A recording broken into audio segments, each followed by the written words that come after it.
uplifting the communities in prayer, the victims, the families. Regardless of how anyone feels, I will continue to pray for them because that's what I want my heart to reflect. And I don't want it to be misinterpreted what I'm saying by that, by saying I've moved past the actual day. To clarify that so there's no misconception, is that none of us can go back and change what happened. We can't.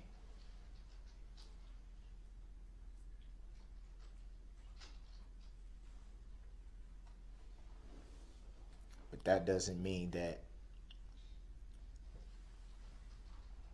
my life has to continue to be defined by that.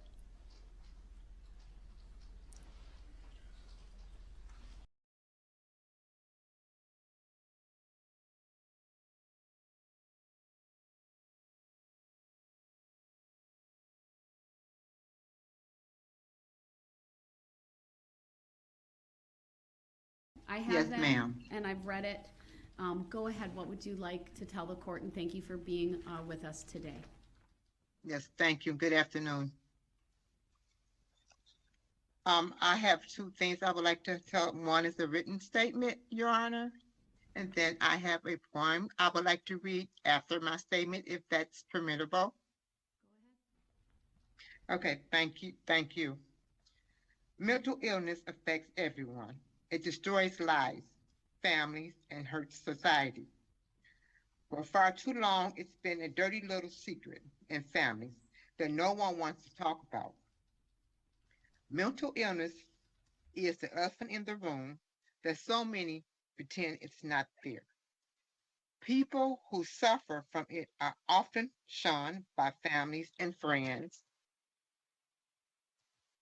rejected by society, and made fun of, the subject of bad jokes, ridiculed, and judged on YouTube, podcasts, Facebook, and other media posts, used in campaign ads, disrespected, stripped of their dignity.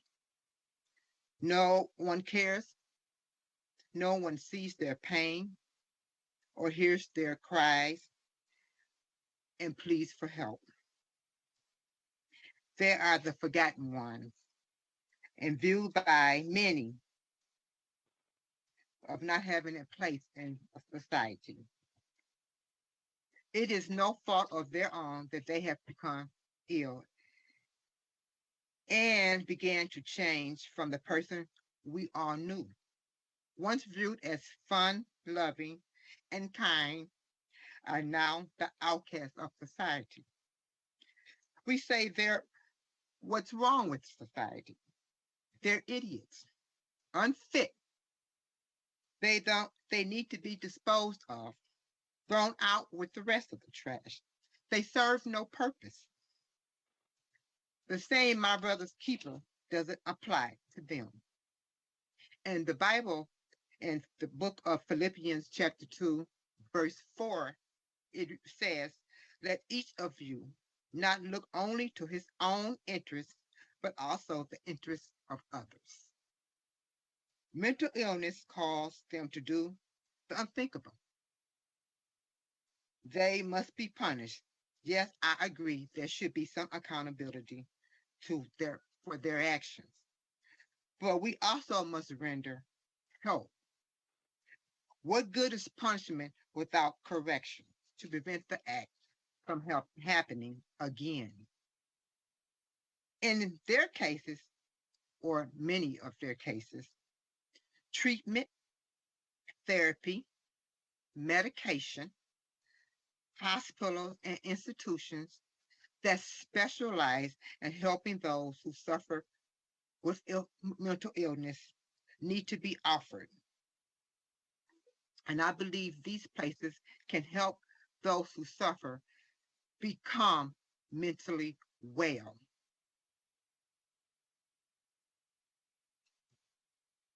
I believe lawmakers and society as a whole need to recognize mental illness. Mental illness cannot be eradicated with prison bars. Mental illness is going to always be there. It's invasive. With treatment and therapy, medication, and hospitals and institutions that specialize in the treatment of mental illness, it can be controlled. What else can we do as a society to help those who suffer from mental illness? How about showing a little compassion, empathy, and some understanding? Families need to advocate for those who cannot speak for themselves or who struggle to understand what's happening to them. Lawmakers should support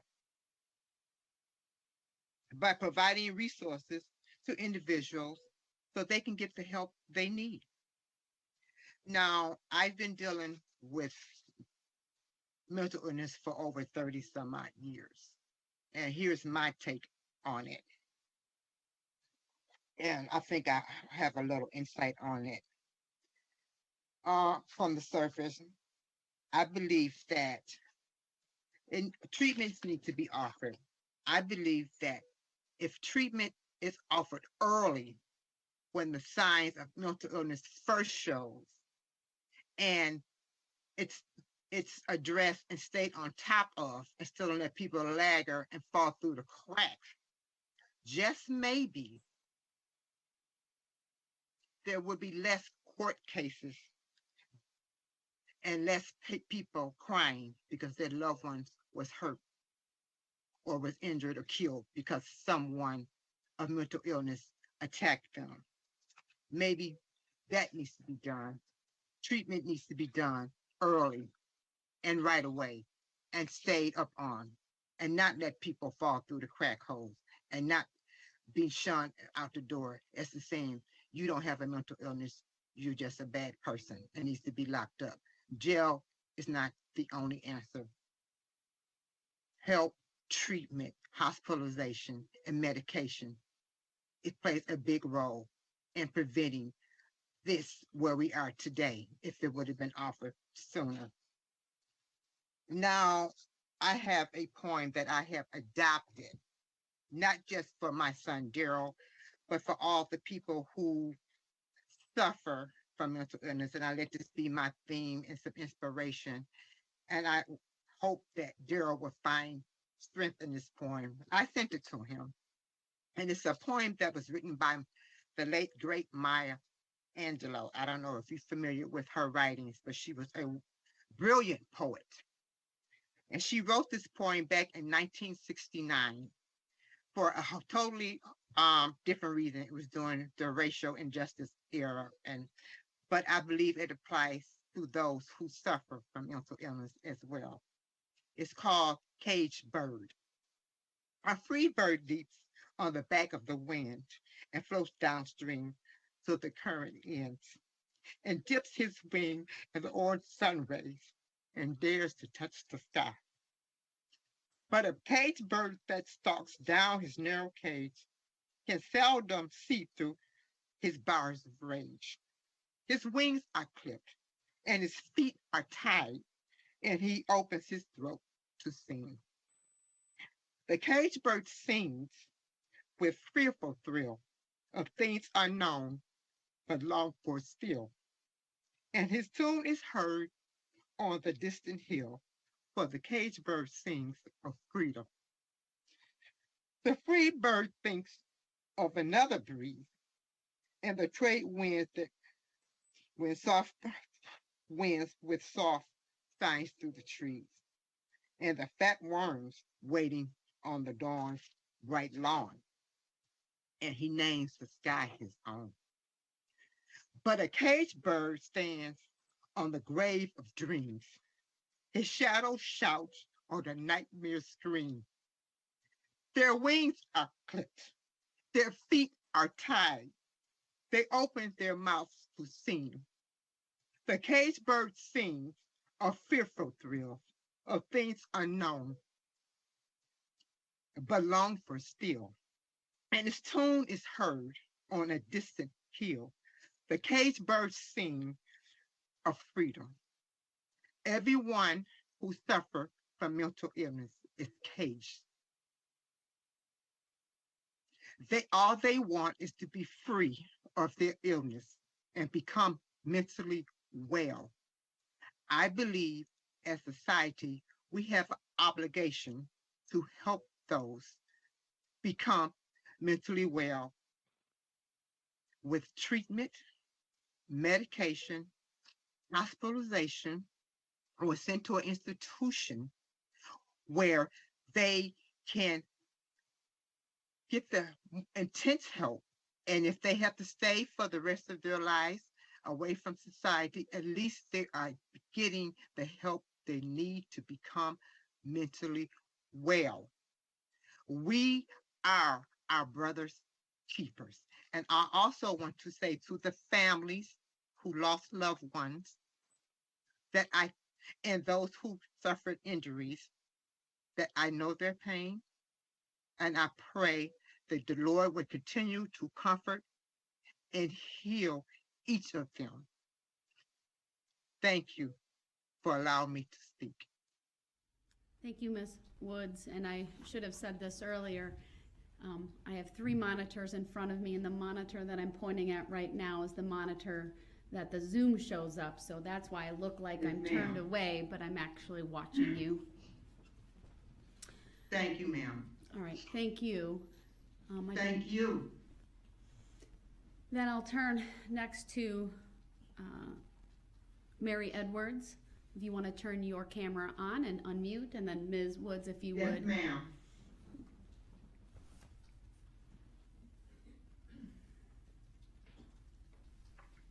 If you want to take her camera.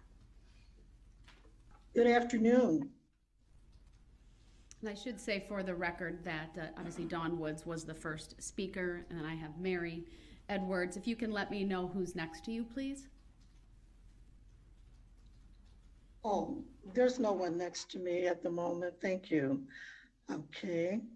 Are we good to go? I need to know who's in the room with you because I saw them. Oh, that's my husband. Okay. Okay, he's not in the room at the moment. Well, all right. That's okay. He's not here. I just wanted to know I Is saw the someone problem else. with him being here?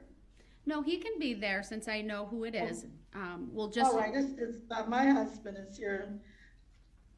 Will he be speaking Okay. or just you? No. No, he's not speaking. All right, go ahead. Thank you for being here today. And again, if I look like I'm looking to the side, it's because that's where the monitor that I can see you is located. So go ahead. Thank you, Judge.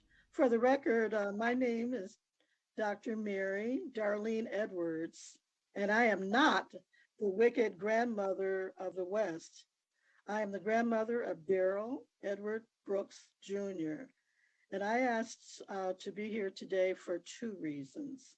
First of all, from the bottom of my heart, I want to offer my sincere apologies to those who have been hurt so badly by what has happened here, this tragedy that has been caused by my grandson. I want to also apologize to the family of the little boy. I understand their name is Sparks. And to all of those whose lives have been damaged by this overwhelming tragedy. As a minister of the gospel of Jesus Christ, I want to give the family and those who've been hurt so badly the scripture, "Blessed are those who mourn, for they shall be comforted." And I say this, please know that it's my prayer that my grandson will sincerely and humbly apologize and ask all of you and God for forgiveness for this horrible, terrible deed. Some of you have said that you will never forgive him. Please do not be like the man who drank the poison and hoped his enemy would die. Unforgiveness is a terrible disease, just like mental illness is. Truly, there have been many losses because of this tragedy. Darrell's mother has lost a son. I've lost a grandson. Darrell's children have lost a father, and Darrell has lost his mind and his life in the outside world. Darrell's behavior, including his voice, should get the attention of the powers that be, both near and far. Darrell has suffered from bipolar since the age of 12, and it was that disorder that caused him to drive through that crowd. It is my prayer that he will be treated for this illness and managed in a facility that addresses mental health concerns. We must start with a younger generation. Finally, I'm 80 years old, and I have been an ordained minister for the gospel of Jesus Christ for 47 of these 80 years. If you look at my background, you will see that God has used my life to bring about positive change in multitudes of residents in the city of Detroit and beyond. I share this information not to boast. That is not my intention, but rather to let you know that I care about people and their well-being. I've spent more than half of my life helping what the Bible calls the least of these, AKA society's rejects. Since this tragedy, I have become a mental health coach.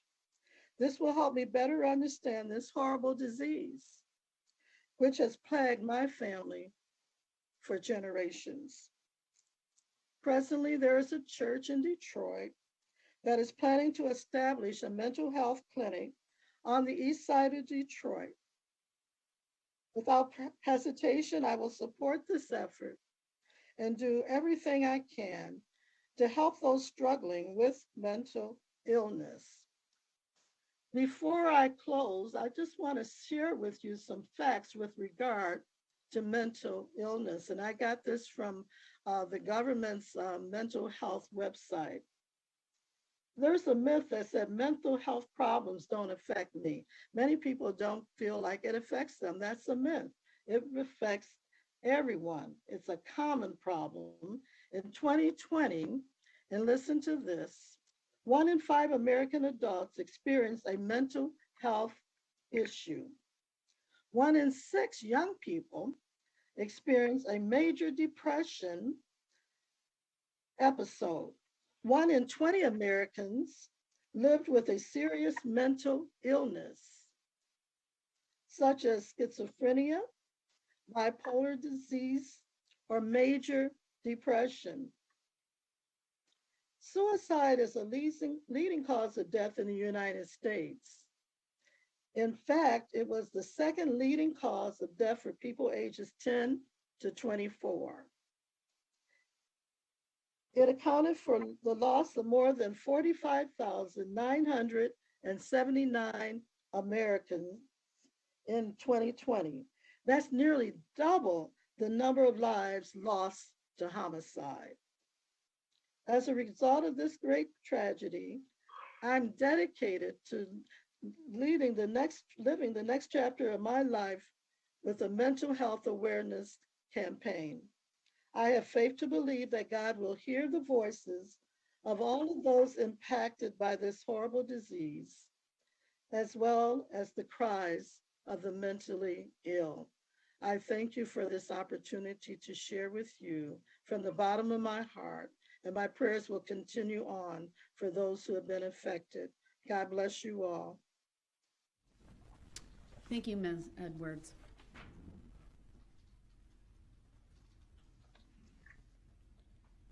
Is there anyone else on the Zoom, Madam Clerk? No, and I reached out to Zach and he has not heard from anyone either. All right, Mr. Brooks, we do not have anyone else. Michelle Allworth, though. Oh, we have Michelle Allworth. Yes, Sorry it's about not that. Marshall Winters. Thank you, thank you. All right, if Ms. Allworth then would start her camera and unmute, and we'll hear from her next. Thank you, Madam Clerk. And you are? Hi, my name is Michelle Allward. Can you hear me? Yes, I can. Go ahead. I'm kind of please. sick. My son is here in the room with me. He's sick from homeschool. That's okay. Go My ahead. name is Michelle. My name is Michelle Allworth. I met Darrell Brooks Jr. 17 years ago when we both lived in Sparks, Nevada. He became my best friend, and over time we became brother and sister to each other. We shared so many good times, whether it was hanging out at the house, listening to music, movies, or just having conversations, a good laugh. He always had a smile on his face and the best laughs and jokes. Going out to theaters and a movie, going out to eat, attending Hot August Nights, which is a car show in Reno, Nevada, the rib cook-off. He shared with me multiple times on a daily basis since this has happened last year, how remorseful he truly is. Sorry. He is a very private person when it comes to his feelings and emotions, and it only happens with family and close friends. They say blood is thicker than water. Well, you can choose to make your own family. I've chosen to make Darrell part of my family. I will always have his back, even with this tragic event. I suffer from medical issues as well. I have epilepsy and cerebral palsy. My whole life, I've had it my whole life. Darrell was there several times that I had seizures. He called 911, went to the ER with me, stayed with me by my side when I went home, and helped in any way that he could help me. Sorry. Because of this reason and him being a family friend to me, he lived with me back in 2006 and again in either 2013 or 14. I'm glad he lived with me at those times because I black out during a seizure and I'm able to call 911. He lived with me for over a year. I wouldn't have let him had I not trusted him with my life. He had never shown any signs being this way on what happened November 21st, 2021. This is not the Darrell I know. He is a loving, compassionate, loyal, and humble person. He would give a complete stranger that needed it the shirt off his back, the last dollar in his pocket, or a place to stay. During this manic episode, he had blacked out the whole incident. I have prayed a lot since 2016 because of my medical issues and almost lose my life to a seizure, and even more now since this has all happened. I know what happened with those lives being lost and people being injured is terrible. It's something Darrell will have to live with for the rest of his life and always carry that with him, knowing this happened. I hope that he gets the help he needs for his mental illness. My hope as well is that he gets help in a mental facility. And that's it. Thank you very much for your time, everyone. Thank you. All right, at this time, Madam Clerk, has anyone else joined the Zoom? No.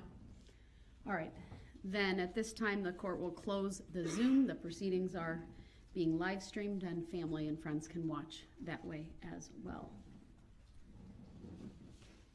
Mr. Brooks, I'll turn it over to you then. This is your opportunity to address the court. What, if anything, would you like to say, sir? I do have a lot to say. I would like to stand up if I may. Go ahead.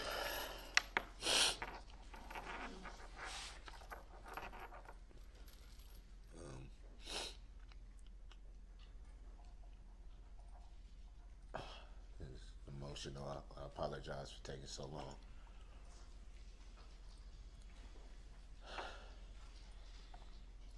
I want to start first.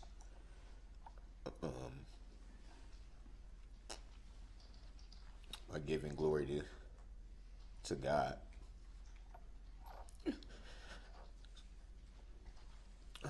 I believe in Jesus Christ wholeheartedly.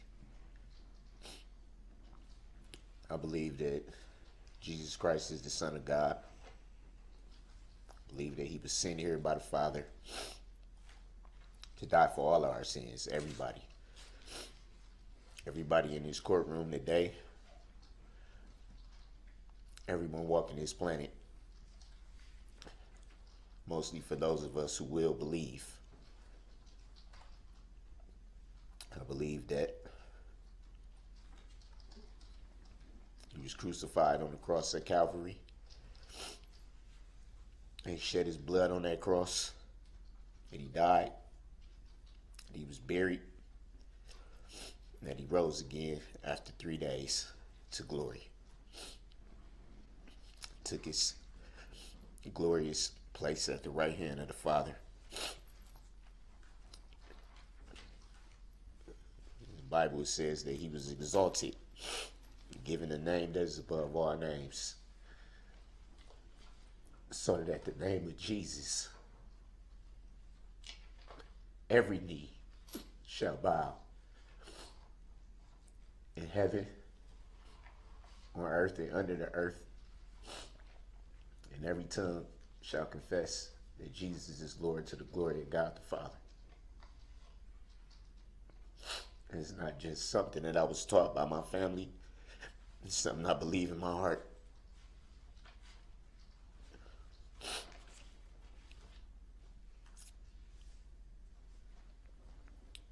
I just want to clarify one thing.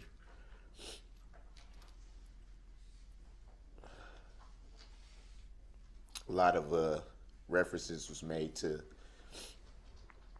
one of the things I said regarding my conscience being clear.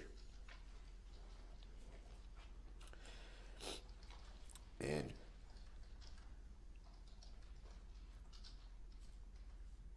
having the time to think about it last night and to understand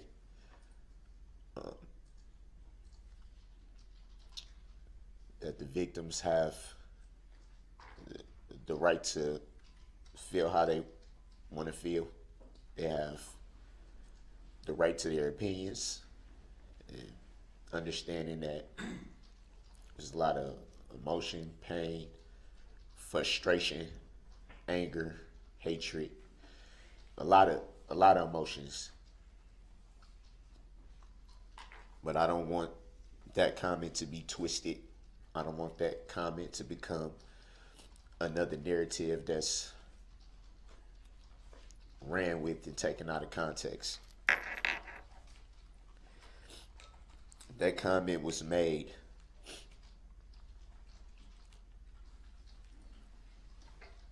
is because I made the decision to rededicate my life to Christ when this tragedy happened. In no way did that comment refer to not having any remorse, not having any understanding.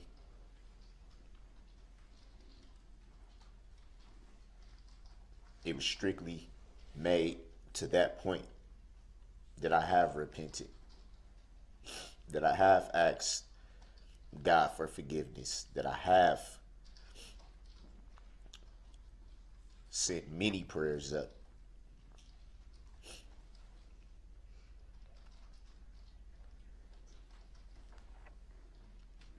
Learning how to wrap my head around this whole situation has been extremely hard. Extremely hard.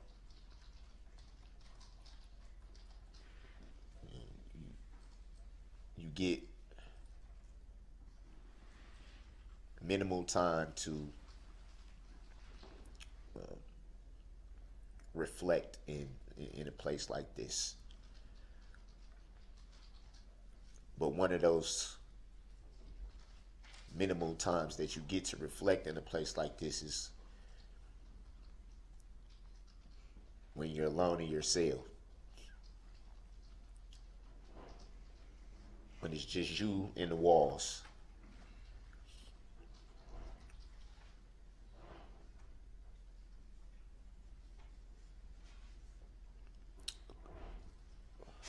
One of the victims made a comment about trying to understand why this happened.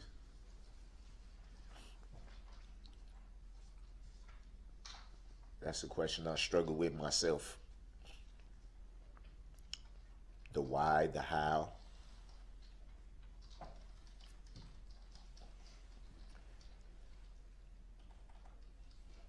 How could life ever get this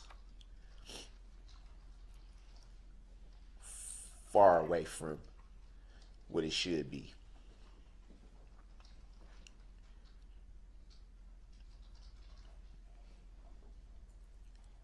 Regardless of what a lot of people may think about me, about who I am, about my family, about my beliefs,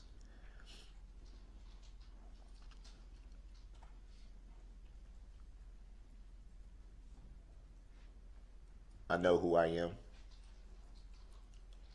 God knows who I am.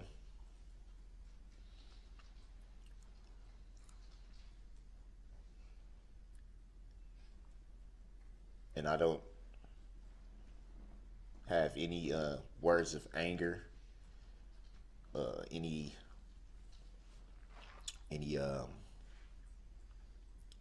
shots, so to speak, to throw back.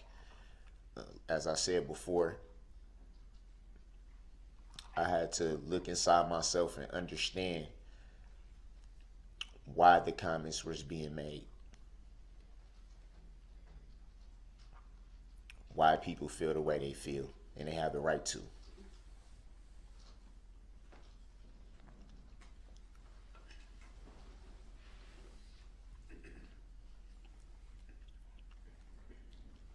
If I may,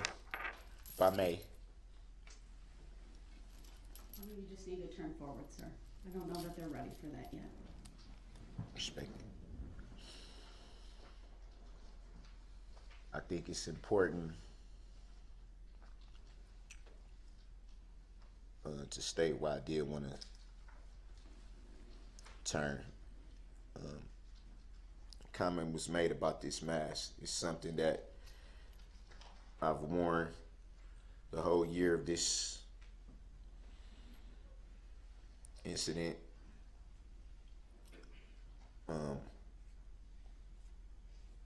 I don't. Well, I'm not gonna say don't, but I don't feel like I needed to go in too wild. Chose to wear this. There are a lot of different reasons why.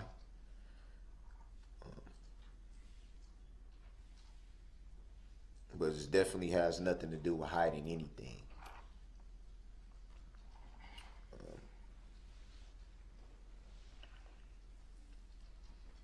There is nothing to hide.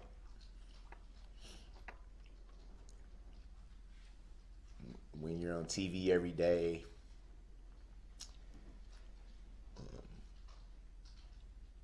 when your life is being dissected for the world to see, when your family's on TV every day in some capacity, when you're on pretty much every social media platform, what is there to hide from?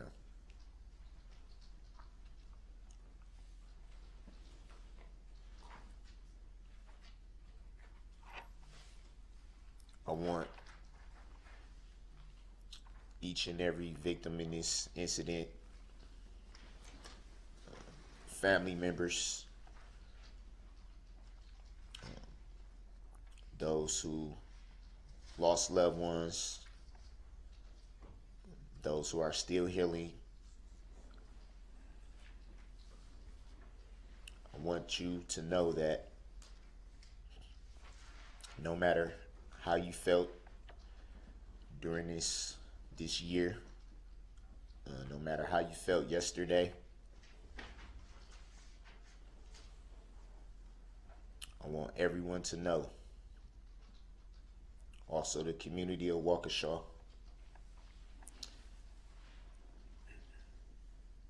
I want you to know that not only am I sorry for what happened, I'm sorry that you could not see what's truly in my heart, that you cannot see the remorse that I have, that you cannot listen to all the phone calls that I've made to my family, that you cannot hear all the prayers that I've said in my cell, that you cannot count all the tears that I've dropped in this year.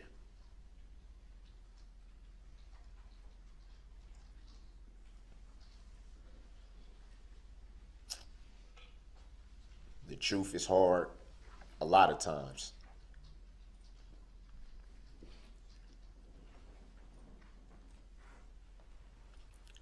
I'm not very old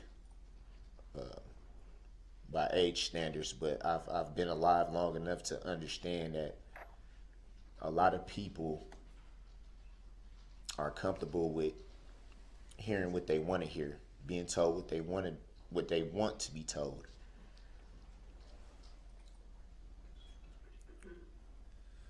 And being okay with that.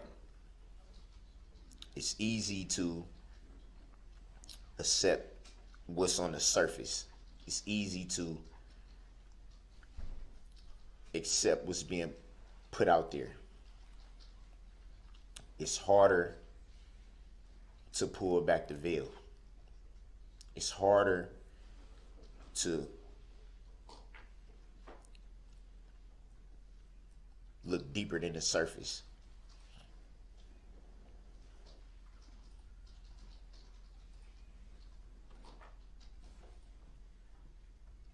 And regardless to the truth, I understand that there are many people that would never forgive what happened.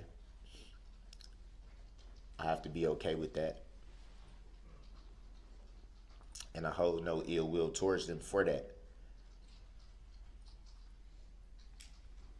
I have to be okay with the fact that people will be angry, some for a long time, some forever. I think it was clear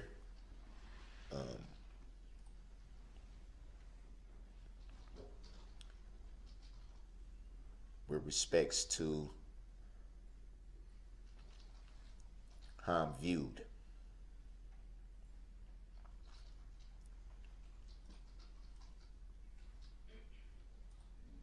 I will not respond to those comments in anger either.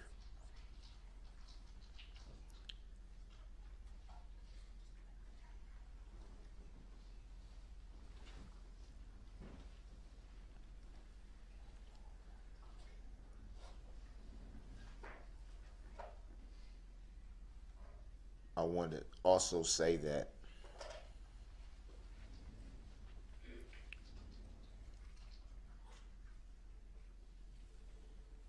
it is not me that can take any pain away, replace what was lost.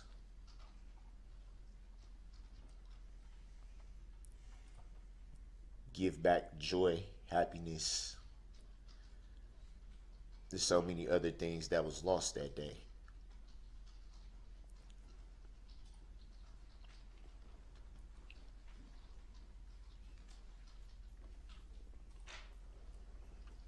I think all that comes with belief in Christ.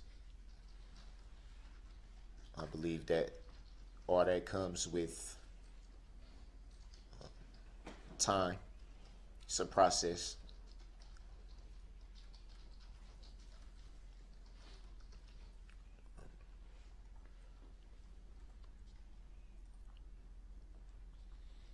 It's a process that we all have to go through.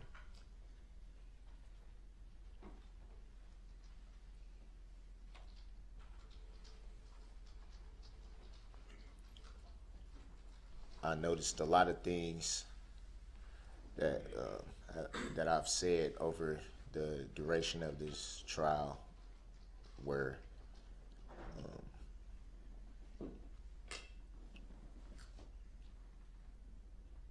there's a lot of misconception. I don't consider myself to be a man of God yet. It's something that I'm learning with time, with faith, with study. Lord willing, I will make it to that point at God's appointed time. Something that I'm learning.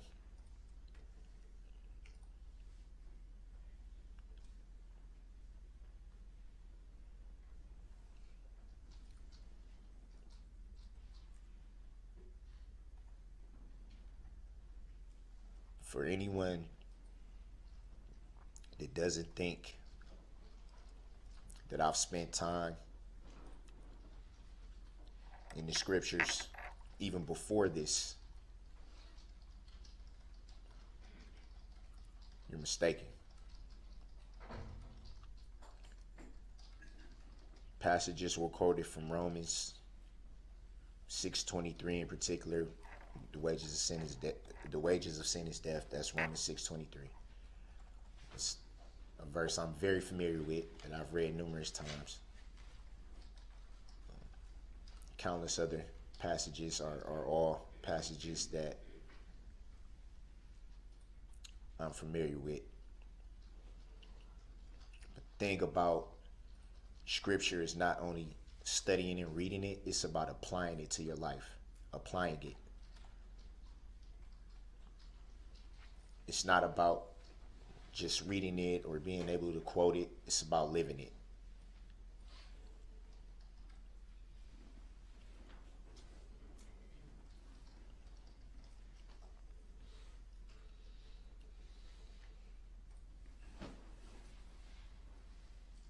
At times during this, doing all these proceedings,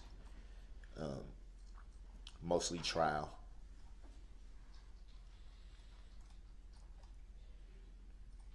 I've become frustrated at times.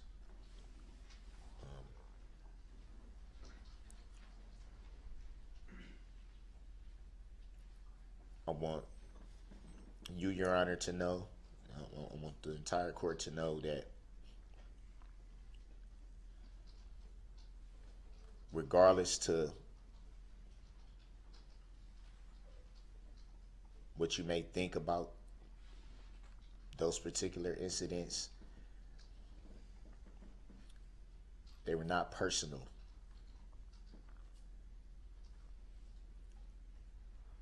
Being here throughout this year and the constant learning how to deal with everything, learning how to take everything in, what you see, what you hear, things being shouted at you, the threats, and everything that you have to deal with just being here. It was like a culmination. Sometimes you get so frustrated because you feel like your hands are tied. You don't know what to do. And for a person like me, it's easy for me to get to that point.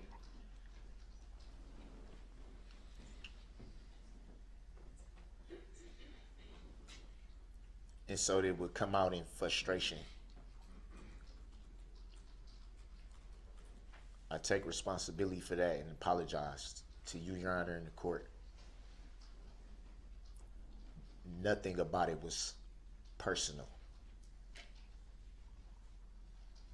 It was a part of me that felt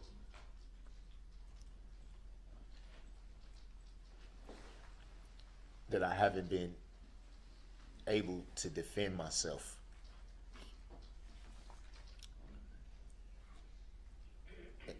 And I think it was just the pot boiling over.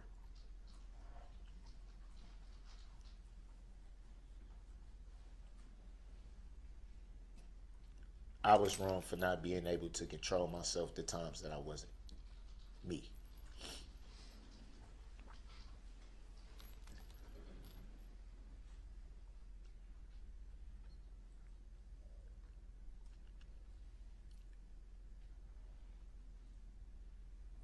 for long as I can remember.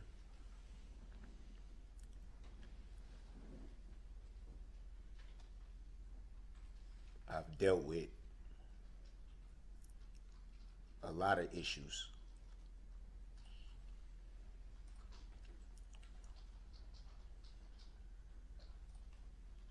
And going back to what I said a little bit earlier about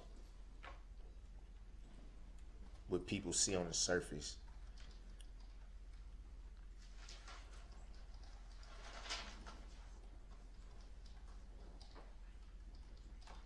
a lot of people don't understand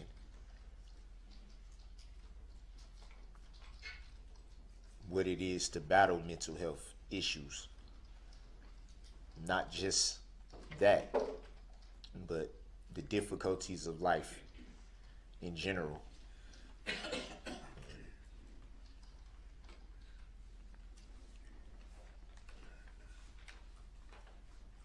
The childhood I had.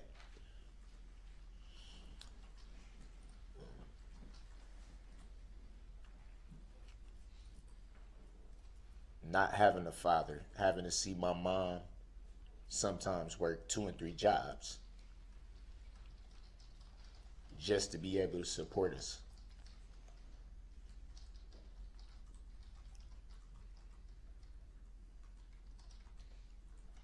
I remember being a child and me and my sister, my mom only had 2 children.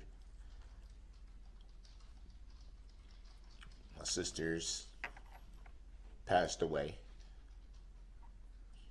But I remember being a child and me and my sister and my mom standing in the welfare line to get milk, to get cheese, bread, Spam.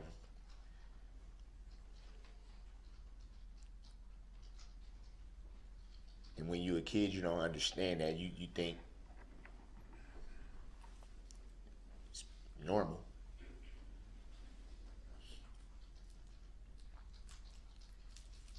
I remember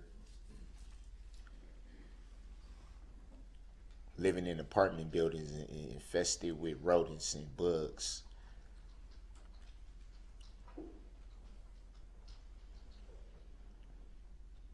Pouring in cereal in your bowl and having bugs in it.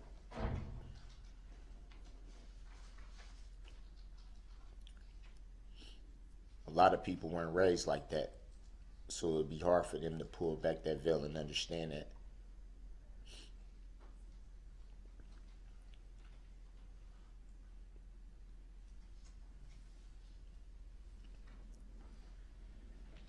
Physical abuse,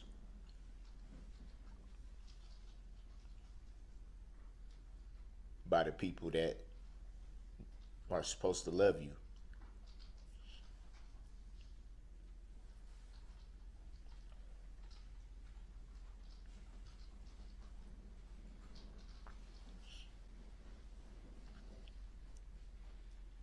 Trying to understand why your mind thinks the way it does, why you don't comprehend certain things.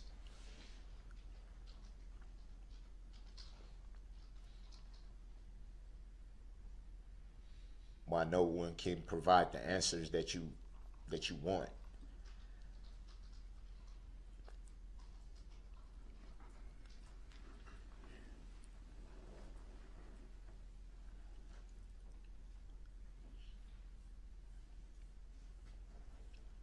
The fact of the matter is,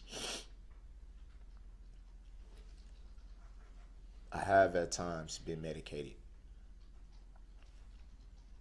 Have been in mental health facilities, only for a short time.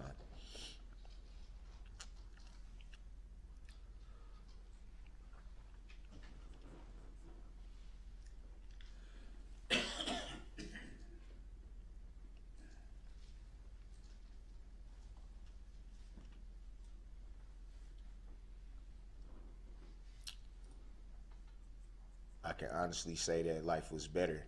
It helped.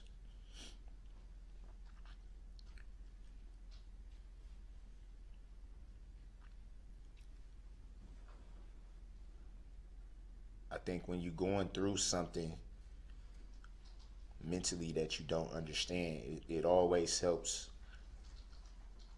when you have people not so much that can relate. That also helps, but it's more, it's not the relating part of it, it's more of the that you can feel comfortable being yourself with.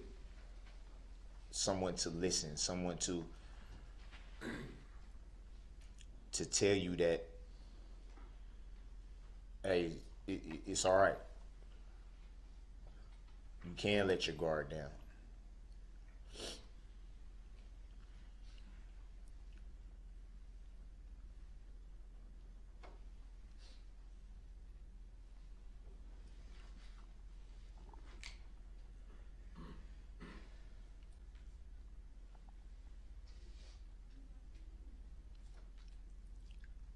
It's a lot.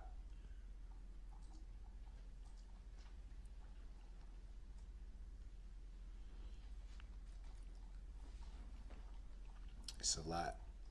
And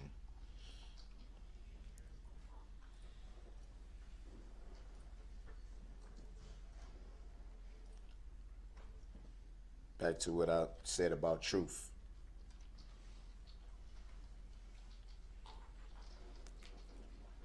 People are going to, like I said, believe what they want, and that's okay.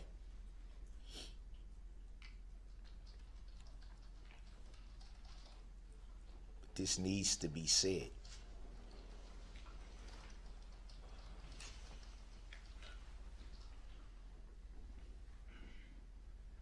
What happened on November 21st, 2021 was not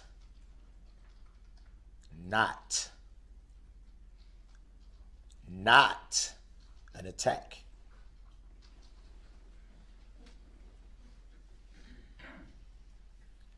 It was not planned, plotted.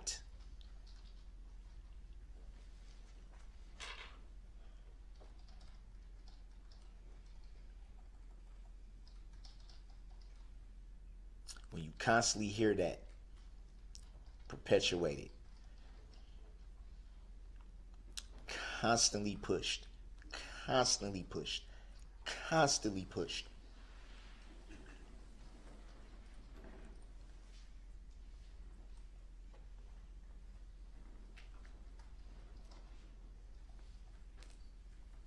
you wonder why. Why?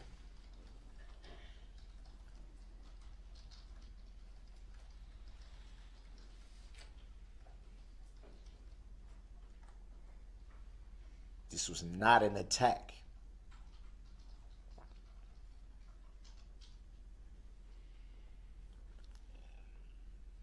This was not an intentional act.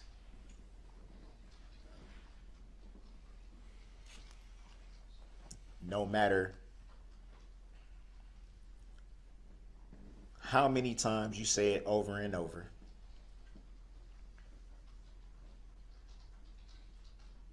it was not.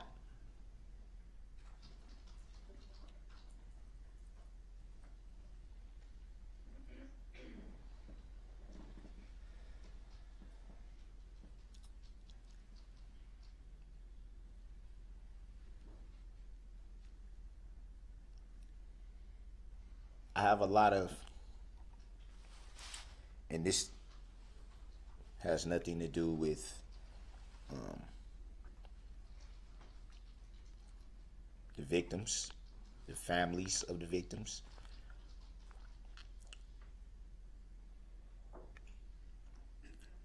And as a matter of fact, I'm grateful that they had the opportunity to voice their opinions and their frustrations and their angers, because I believe and hopefully that will alleviate some of the wounds. I could never point a finger at them and say they're wrong for what they said, their opinions, how they feel. Never. And I won't do it. I won't do it now, and I won't do it ever. they're well within their rights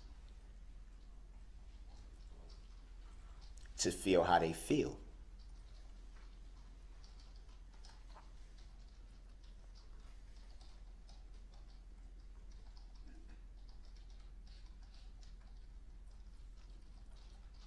I felt a lot of frustration and anger yesterday, not towards any of the victims.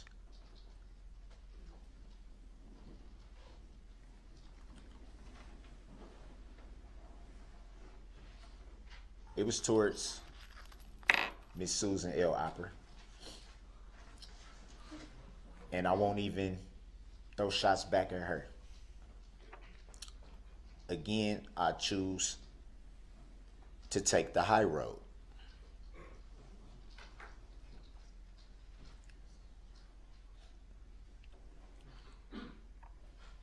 In spite of the clear language that was used by her,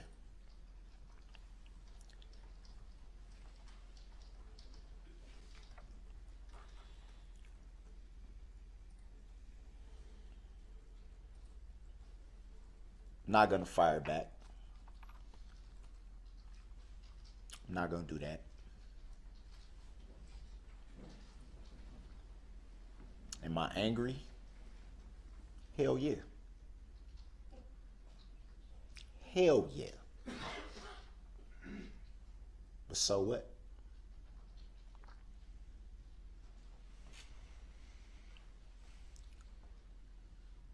When it boils down to it, the whole prosecution team had a job to do. Can't be mad at somebody for doing their job.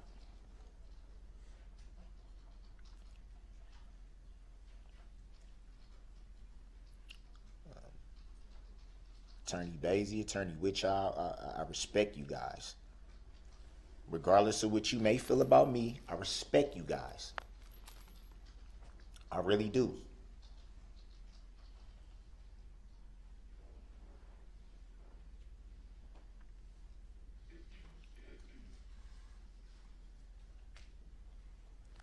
I respect you too, Attorney Opera.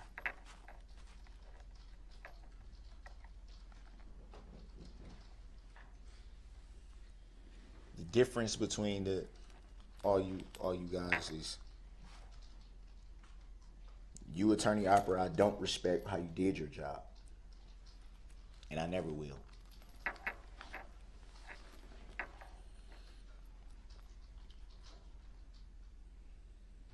But I refuse to get in a name calling. I refuse to raise my voice. I refuse to do any of that.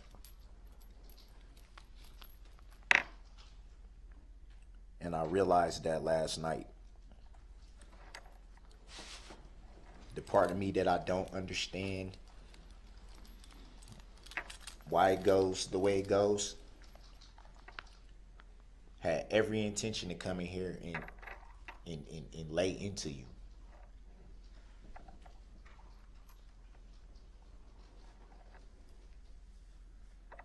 Out of frustration and out of the fact of feeling that I needed to defend myself by some of the things you said.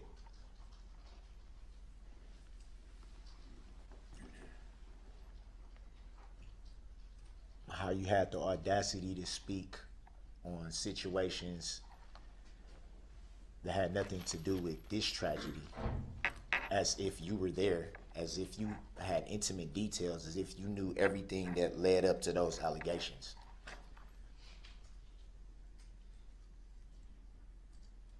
Just by reading the police report.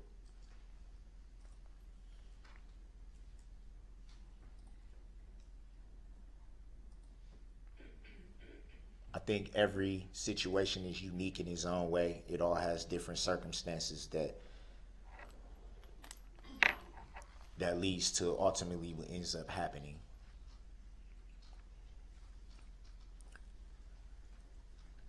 Reading the police report doesn't give you the right to pass judgment on a situation that, frankly, is none of your concern.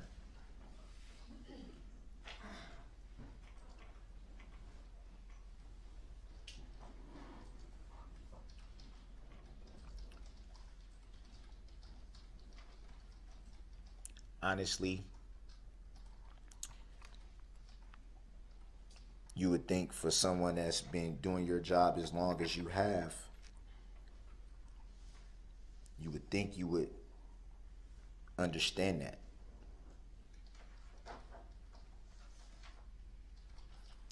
You would think that you would have some kind of integrity.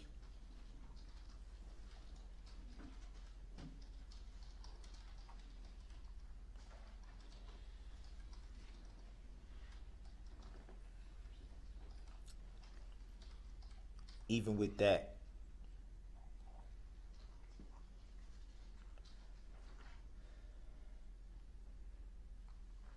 I'm not gonna bash, I'm not gonna say anything disrespectful, I'm not gonna call you anything other than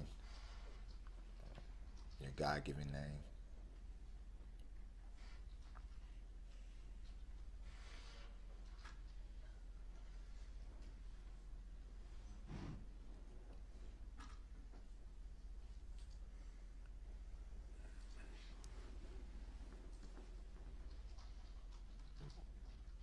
As far as the integrity, though,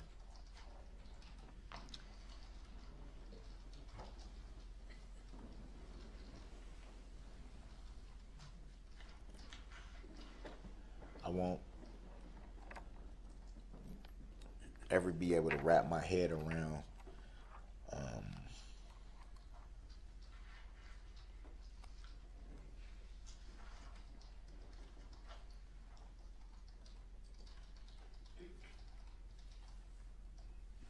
why you did things the way you did it. Made reference to this being an open and shut case. Yet you needed a whole team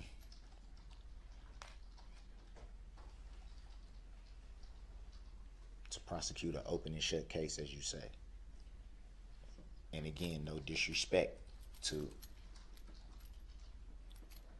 Attorney Basie, Attorney Whitchild.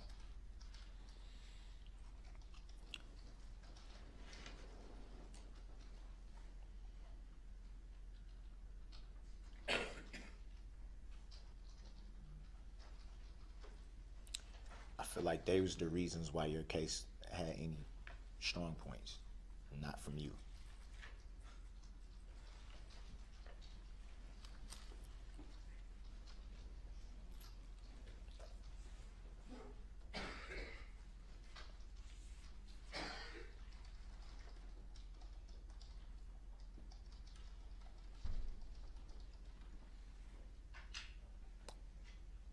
$31 years. You said, well, yeah, you did say 31 years that you've done this. 31 years.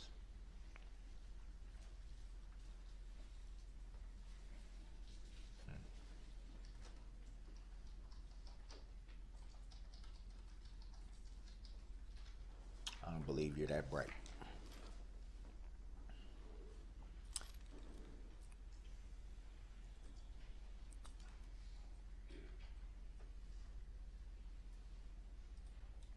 Yet, I respect you having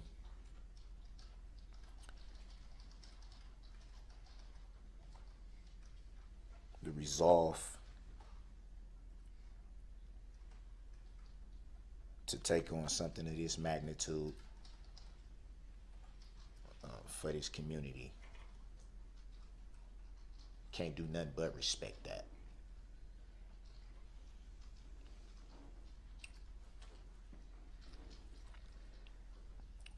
And regardless, when I leave this courtroom, I will have no ill feelings with anyone.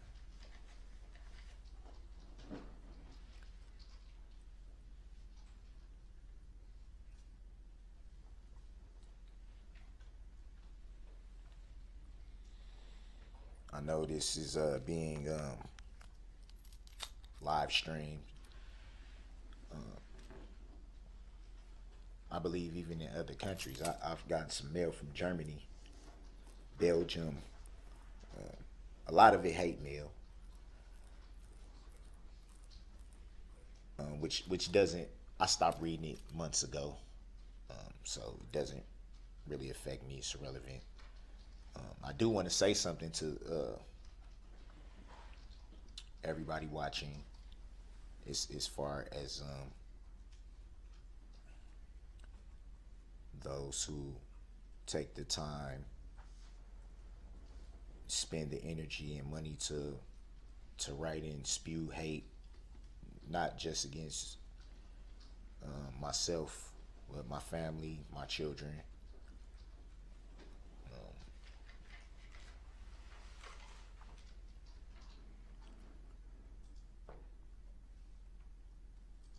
I have no value in anything that you say.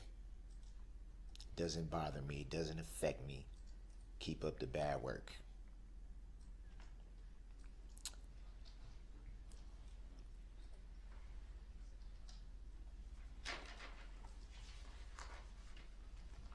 To everyone else, the people that have sent letters of support, I thank you for that, because it's not an easy thing to show love and support to someone who's the most hated man on the planet at this point right now in time. It's not easy. It takes a lot of courage to do that. I thank you for that. My family thanks you for that.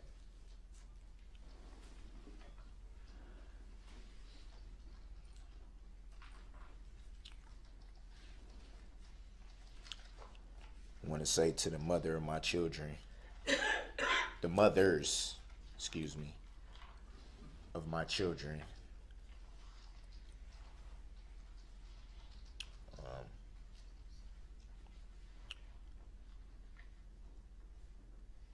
obviously, I think I should start with the obvious, Erica Patterson. I want you to know, if you're watching, I always have love for you. You're one of the mothers of my children. I can never hate you. I refuse to go that route. Always have love for you. I always respect you. We got a beautiful daughter. I haven't always been right in the things that I've said, things I've done in regards to you. What I will say is, it always takes two.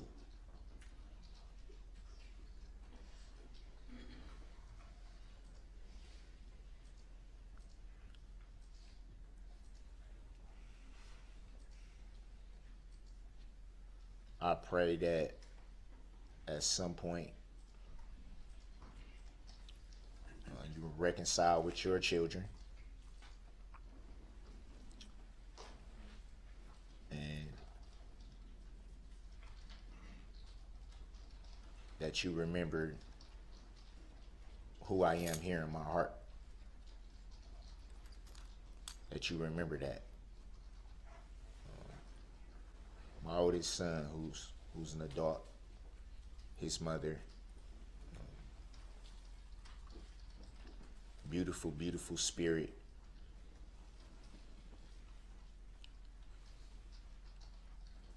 I thank her for the times that she was there to listen when no one else was, when I couldn't figure out what the heck was going on in life, and I was being pulled to this direction or that direction, and just couldn't figure things out. She would take the time to sit and listen, and I thank her for it.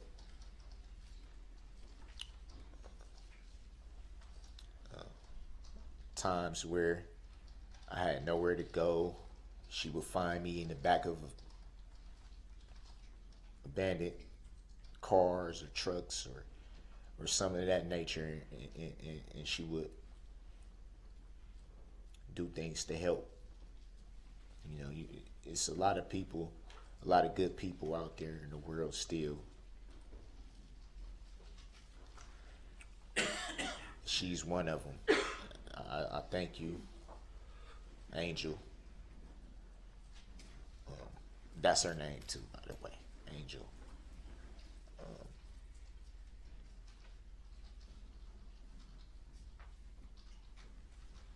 When I was all over the place mentally, couldn't sit still, couldn't make decisions.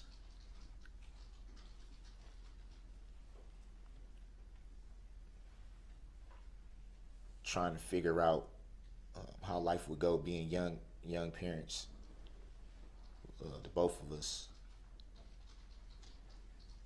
She never once judged me. She never once ridiculed me and downed me because of my issues. She always was willing to be there. I'm eternally grateful for that. Jessica, my youngest daughter's mom.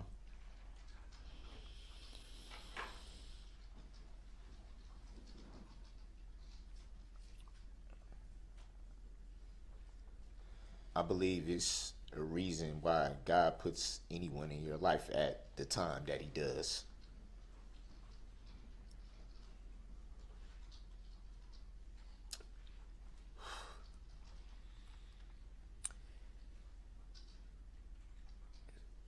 You came into my life at a time where everything was chaotic.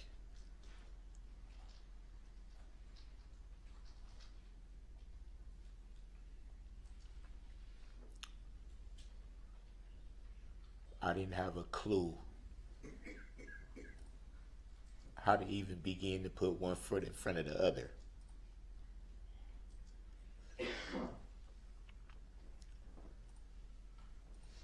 You came into my life at a time where I was pondering, what did I even have to live for?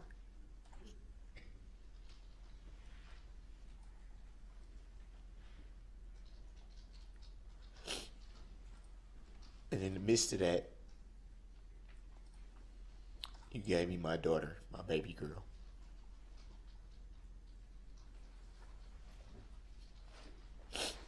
I always get emotional talking about her in particular, because she's such a daddy's girl. We're very, very close. Very close.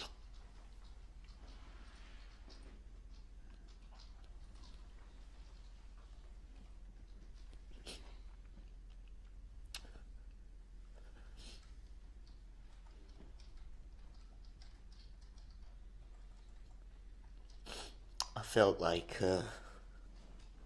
when Missy was born, that was God giving me a chance to make good on the mistakes I made with my older two children at the time. I felt like that was redemption. Everything that I didn't do right before I had the chance to right that wrong.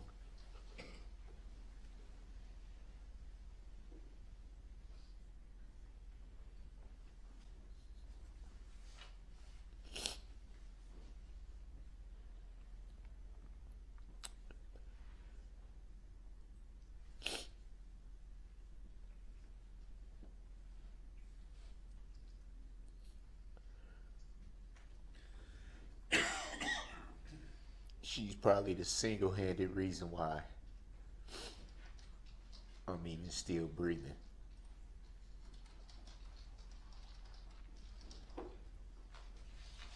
She's such a light in my life. Such a light.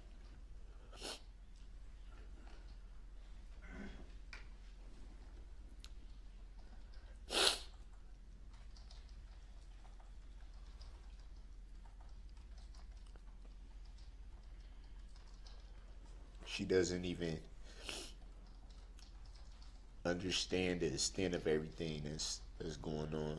She doesn't know what it is not to be able to talk to me when she wants to be able to see me when she wants to. She just doesn't get it, and I know that.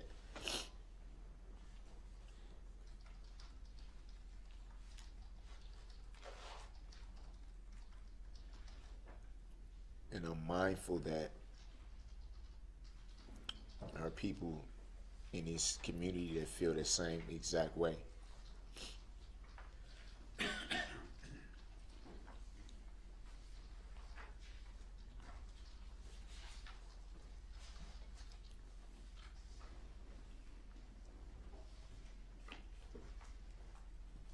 That lights in their life that were taken.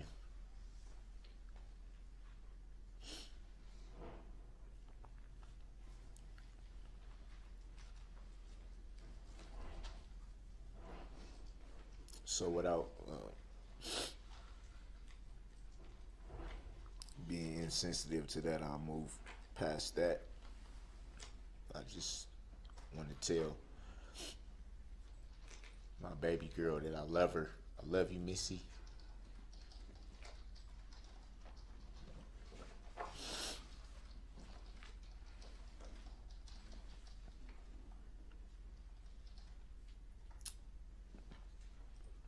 My baby boy.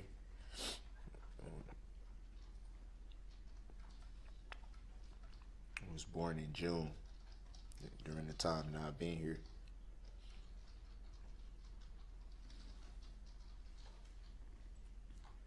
His mother, Quita.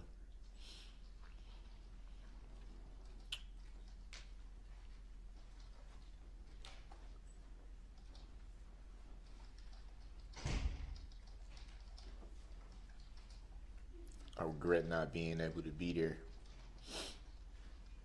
for the times that both of them needed me the most.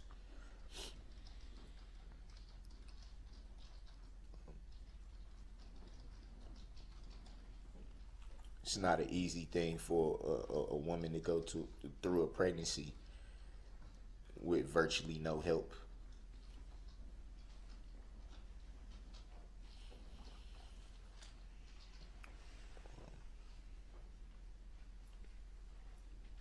Having to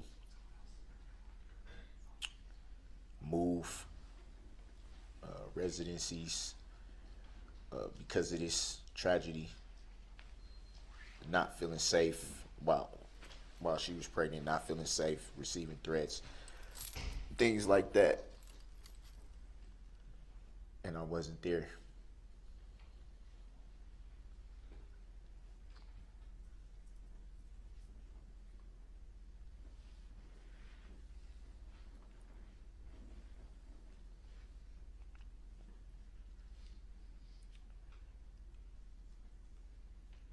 I know what it's like to be at the birth of your children and see them born and cut the umbilical cord and to do all those things. I've done that.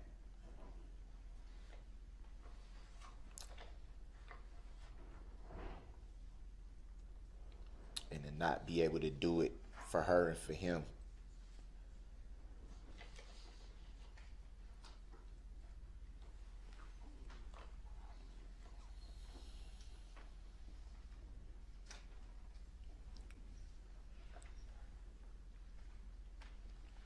To only know what he looks like because of pictures.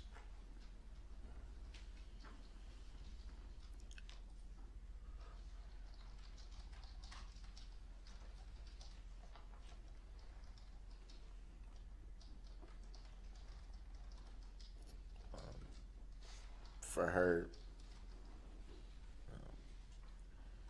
to not feel safe to be in the city or be around my family members to build that rapport. because she can't mentally deal with everything that comes with.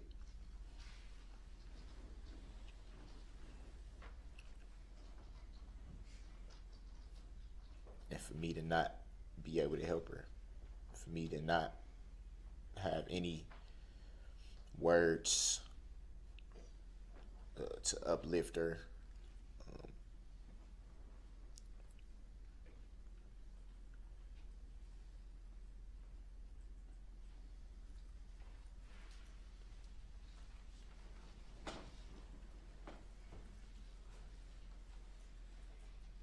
her expressing her anger to me,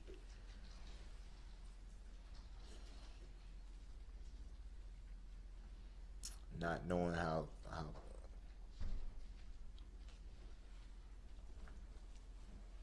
everything would go.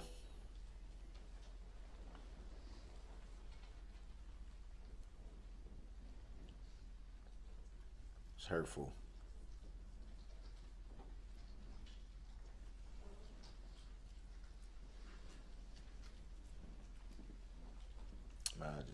I want her to know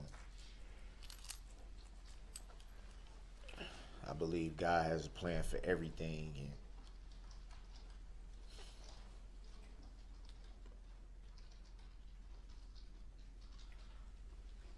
it's about doing the best you can inside of God's will.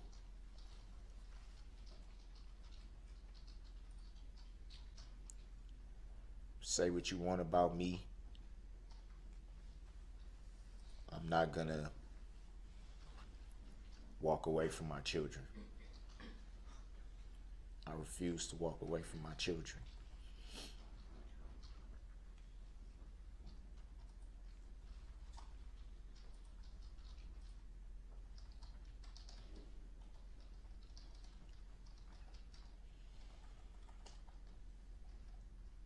I love all four of you.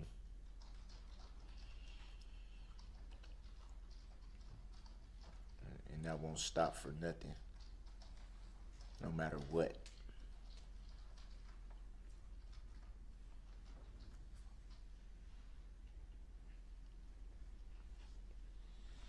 A lot of reference yesterday was made about death.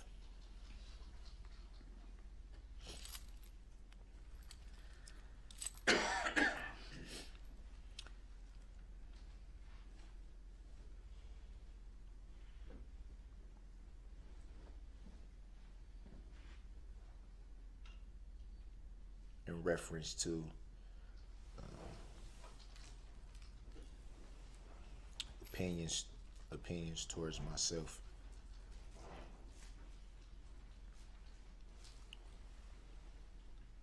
I do not fear death. Not one bit.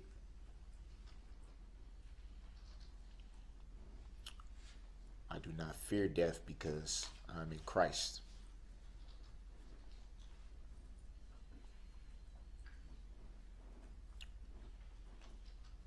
Whether we believe it or not, at some point, we all have a date. Everyone on this planet has a date.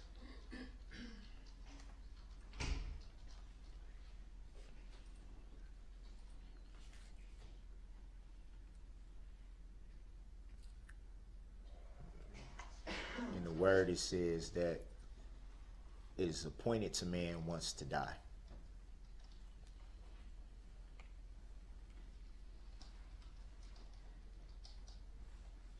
The way I see it, it's inevitable, so why fear it?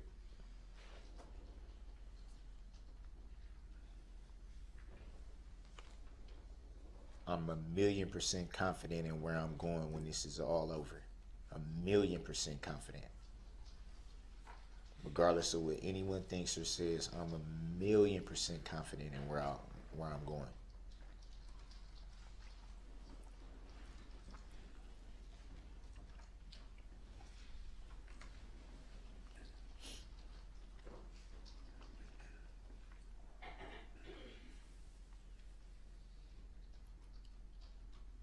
got to stand before the judgment seat of Christ at some point.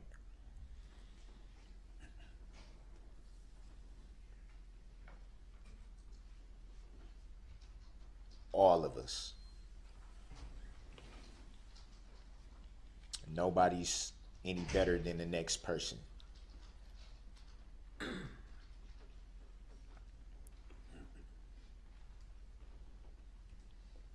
Contrary to belief, I do not feel like I'm above anyone. I don't feel like I'm superior to anyone. I breathe air, I drink water, I eat, I go to the bathroom, I bleed just like anyone else. I'm no better.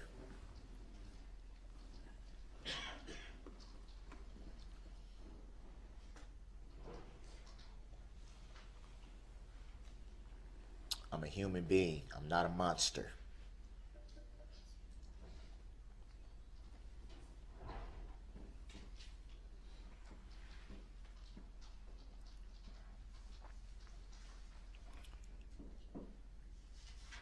I'm a human being that's been trying to figure out for 35 years.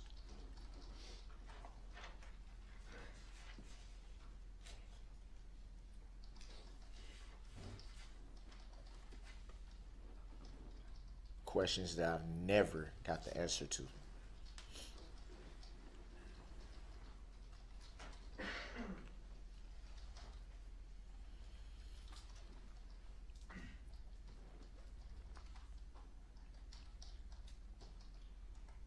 I noticed yesterday in a lot of the victims' statements that a lot of the victims are going through the healing process.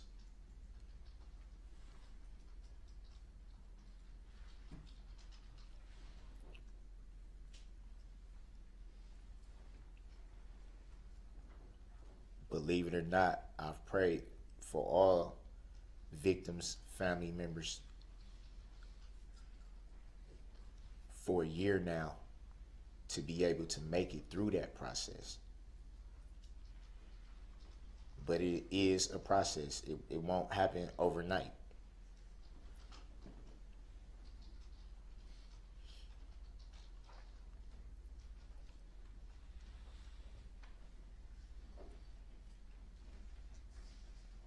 There was a big question of if I was paying attention, if, this, that, or the third, which I won't really get into. I definitely was paying attention. And I heard in a lot of those statements, people that were having their own mental health issues. Some recognizing what it was, others not so much. But that's what it was. A lot of things that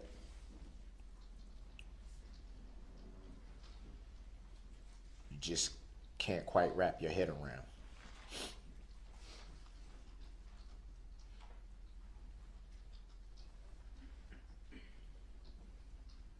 Believe it or not,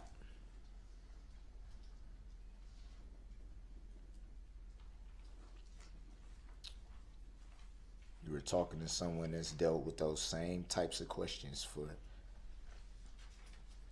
a long time.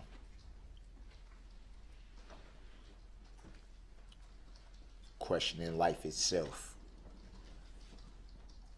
Questioning what's the point of being here to go through all this pain, to go through all the doubts, feelings of inadequacy I can relate to firsthand.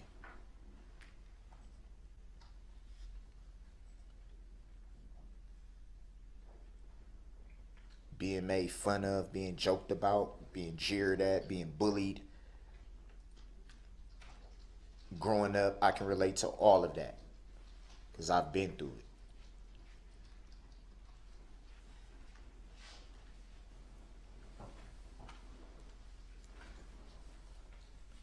Not knowing if you even want to wake up after you go to sleep.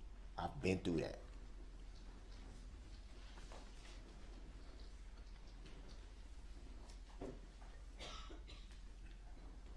Wondering if you'll even be missed when you're gone.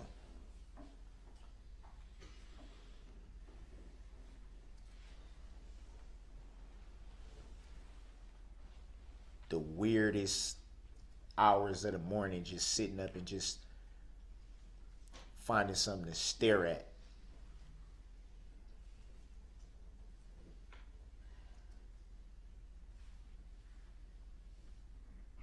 Hoping that an answer may just fall out of the sky on you.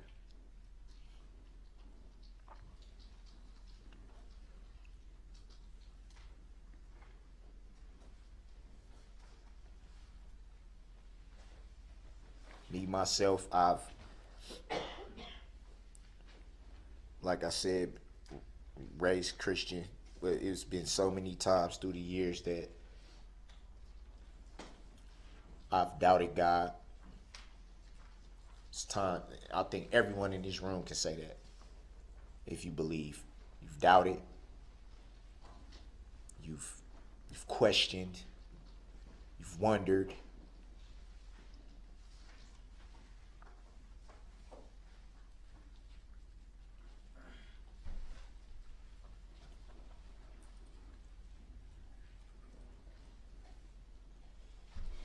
Been in situations that just can't figure out why. How did I get here? What did I miss? What didn't I catch? What didn't I see? How did it ever get to this? How did it ever end up with this?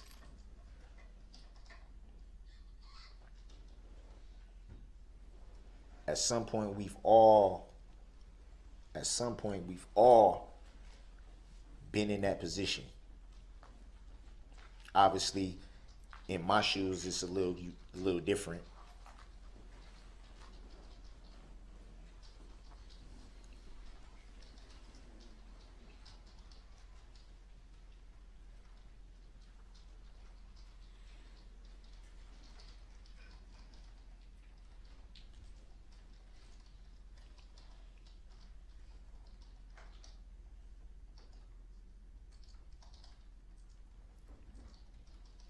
I said before,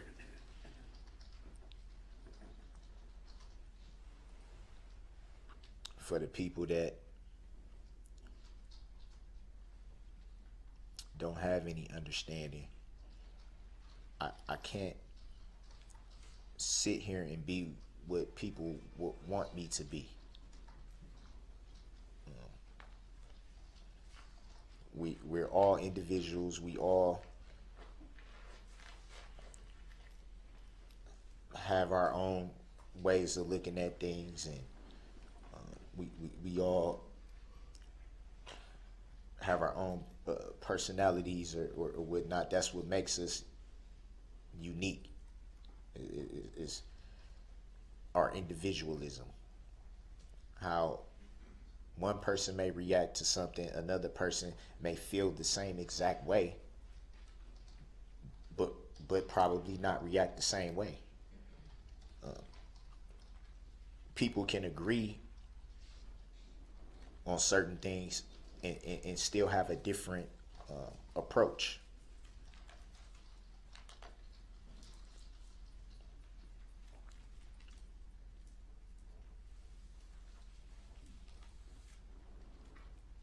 And listening to all the victims yesterday that had the courage to speak and state their opinions and vent their frustrations and their anger and everything.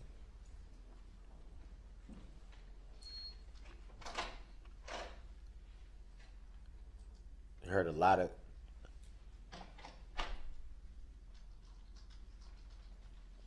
what should have been done, what could have been done as far as to the remorse. I apologize for not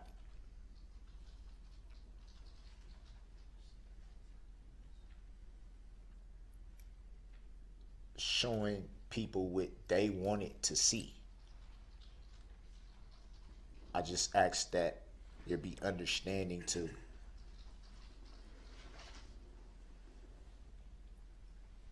that there's a side out of the courtroom that's not seen. What's seen in the courtroom is just a small piece of the whole puzzle.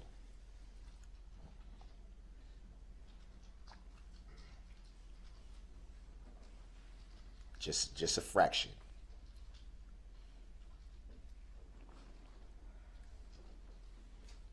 The majority of the time, I'm not standing in the courtroom or sitting in the courtroom.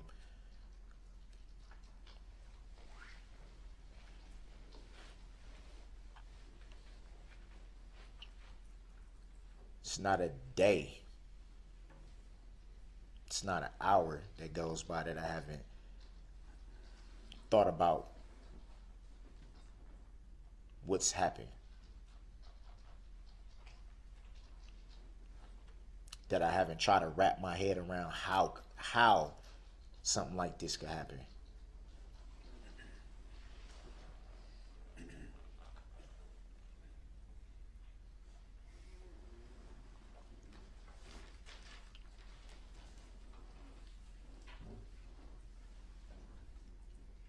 Where I haven't thought about the pain that you all are in.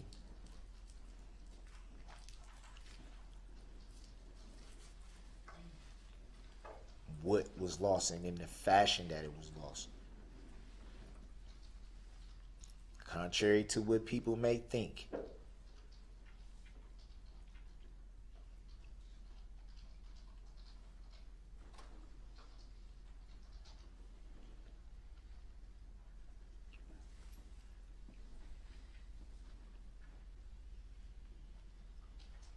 You get to a point though, and obviously it's different with me being in this position and people being on the other side of the coin, so to speak. It's a different position.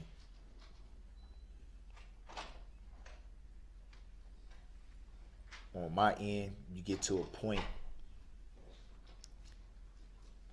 to where you're just tired. You get to a point where you've cried all the tears you can cry. You've prayed all the prayers you can pray. You never stop praying, but it's repetitive at this point. You get to a point where you're completely drained. You don't know what else you have to give.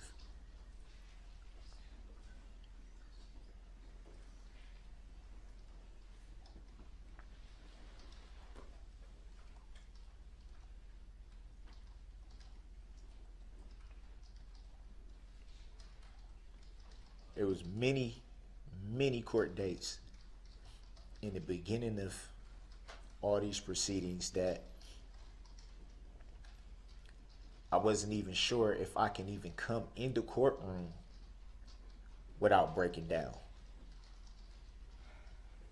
It was times where I didn't even feel like I was going to make it through a court proceeding. When I did have representation, it was times where I told my representation, no, I don't. And that wasn't because I just didn't want to come in the courtroom. It was because mentally I could not handle it. I couldn't.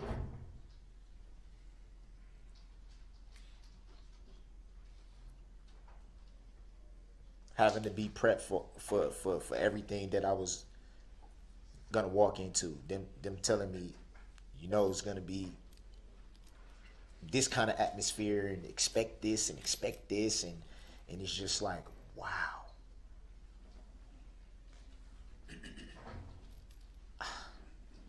How am I gonna do this?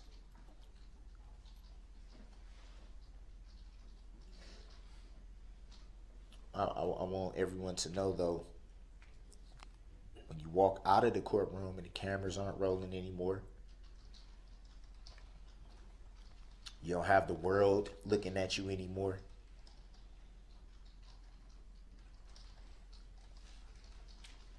That's when you can feel like you're human again. When you can go back to your cell, drop your tears, pray, punch your mat if you're frustrated.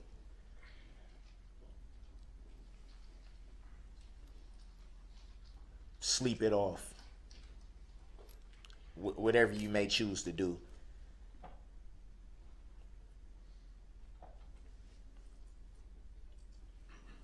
And I wonder how things would be different if the cameras was rolling then.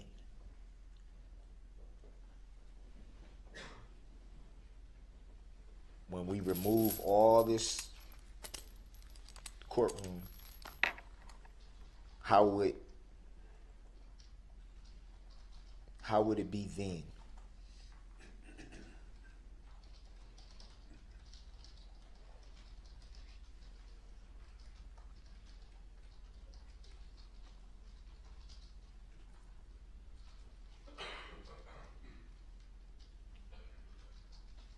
We've all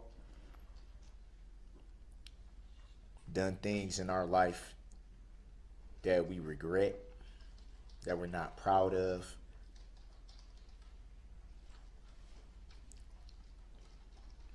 That we don't know what we were thinking.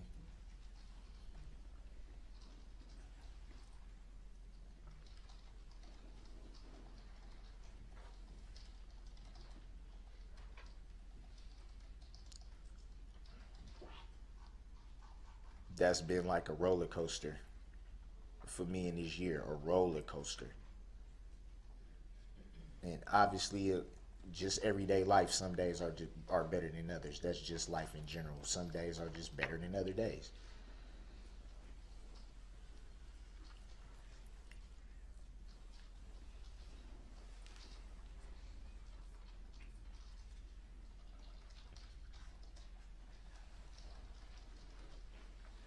You heard my best friend speak a little bit earlier.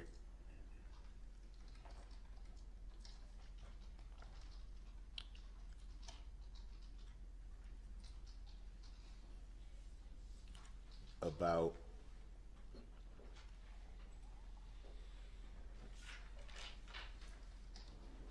I guess it would be more happier times, but even then,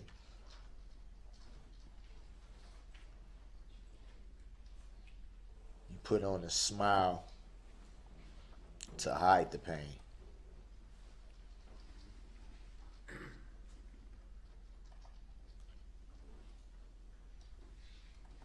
Long before November 21st, 2021, long before that day,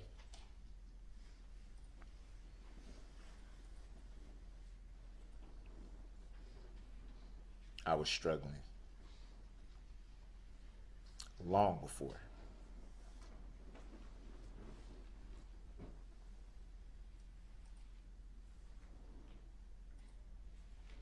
Feeling dead inside.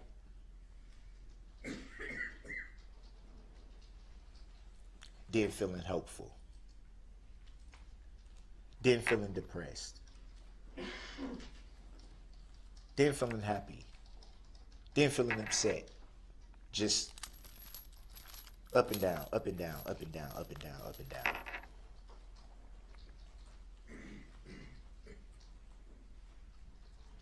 %90 of the time not even knowing why you're going from point A to B. Why is it going like this?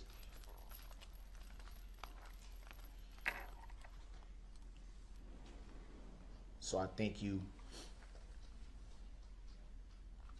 do a lot of things to numb that. Some people have different things that help them numb it. Some people turn to drugs. Some people turn to alcohol. Some people turn to many different things. Some people isolate themselves. Some people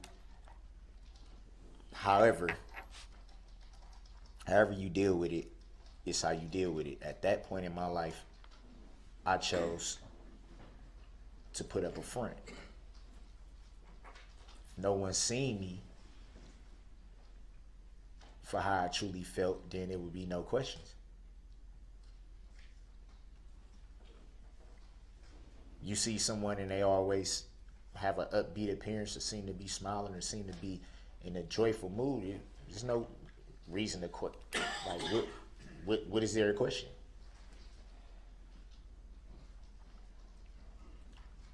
How much turmoil could it be? The first thing they would say is, every time I see them, they're okay. It's not okay.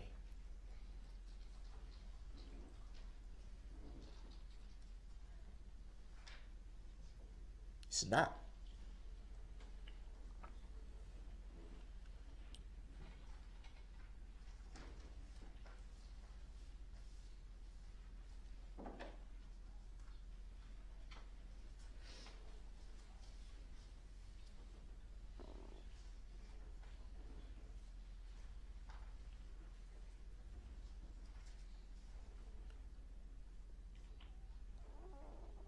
But I do believe one thing, though.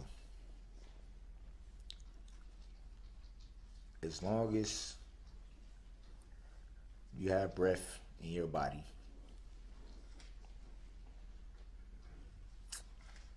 no matter what you're going through, where you may be, what struggles you have, what you can't figure out, you have to find a way to press forward. You have to keep faith, and you have to press forward. I think the Apostle Paul said it best.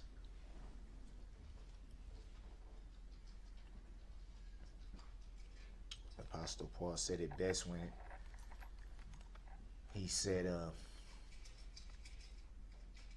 one thing I do, forgetting what's behind me and straining toward the upward call, of which Christ has taken a hold of him.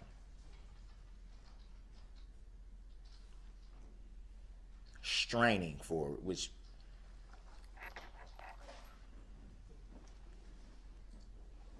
acknowledging that it's difficult,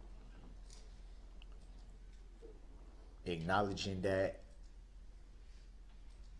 there'll be opposition, there'll be hurdles to jump, there'll be mountains to climb. It's not gonna be easy. Acknowledging that by saying straining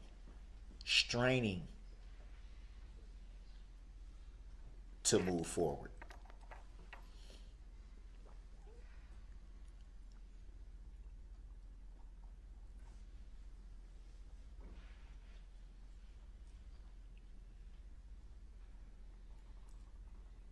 That's what I've been learning.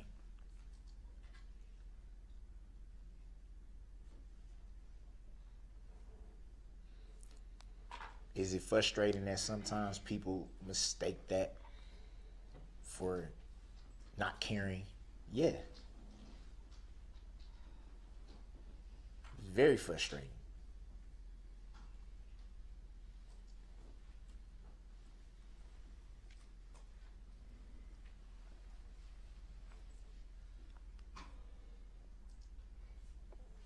As hard as it is, you cannot turn back the hands of time. You can't.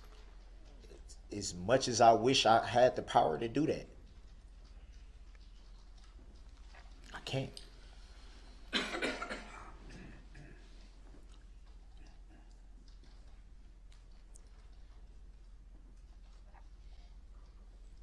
So I have to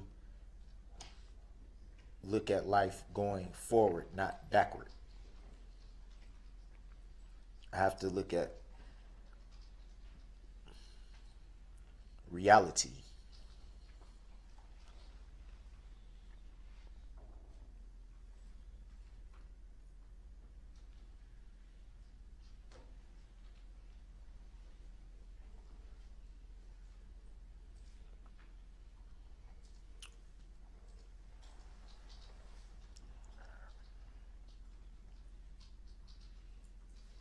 I've moved past the actual tragedy of the day of November 21st, 2021, but I have not moved past uplifting this community in prayer, and I will continue to do that until it's my time to pass on.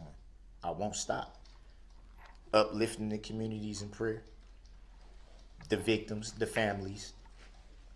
Regardless of how anyone feels, I will continue to pray for them, because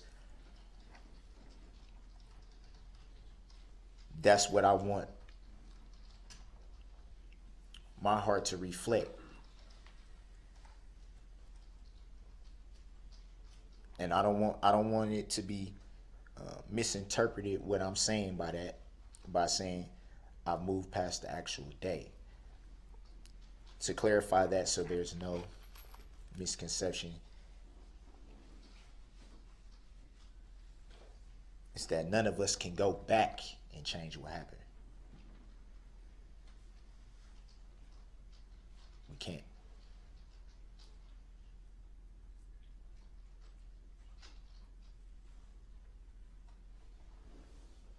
But that doesn't mean that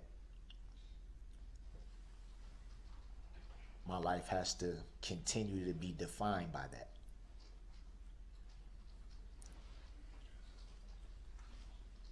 I refuse to continue to live at that time, because that time is past.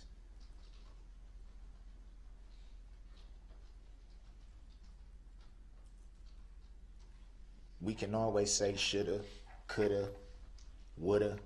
Nobody knows what they'll do until they're in that situation.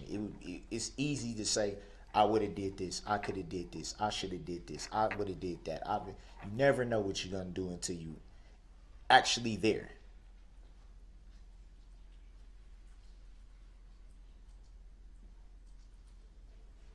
Does anyone think I haven't asked myself that? Man, I should have. Why didn't I? What does it matter now?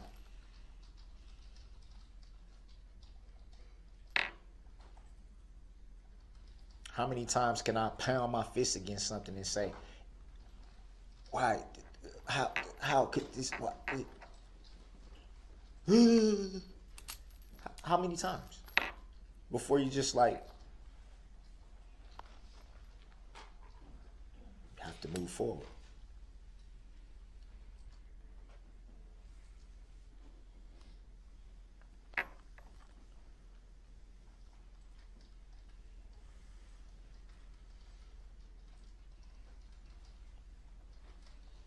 Forgiveness.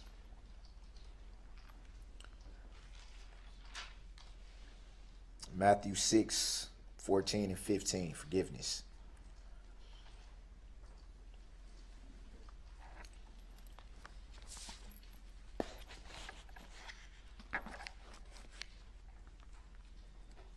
For if you forgive other people when they sin against you, your heavenly Father will also forgive you.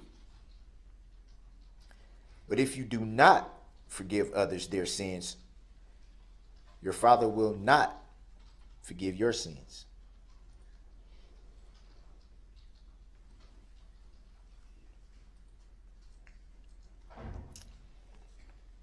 That's Jesus himself, God himself.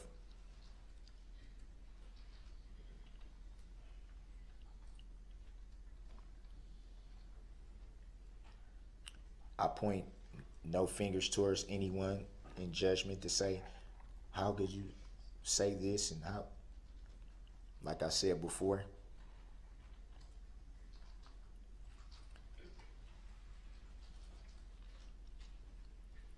how people process this tragedy is how they choose to.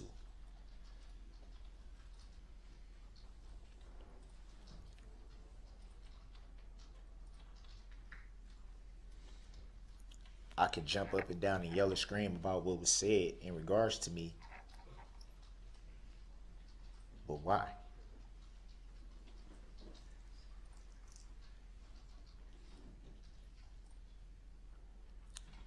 Everyone has to make their own peace with God, and that's what I've done. regardless to what people think. I've done it.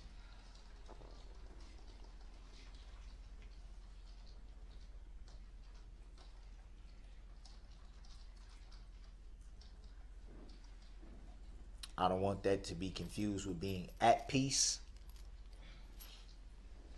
It's a process, but I've made my peace.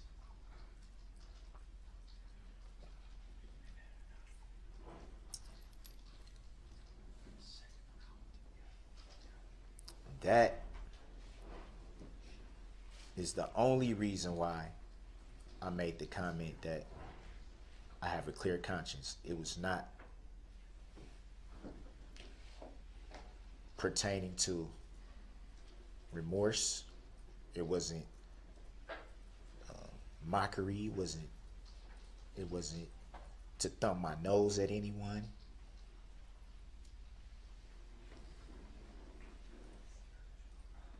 That wasn't what that comment was about.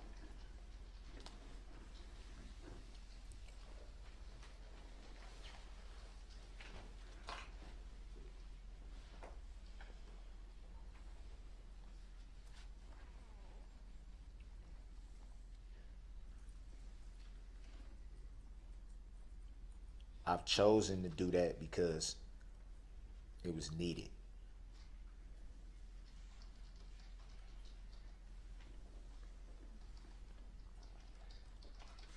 It's easy to lose your way in the world because the world is, as we all know, it's a big place. All types of things are out there. All types of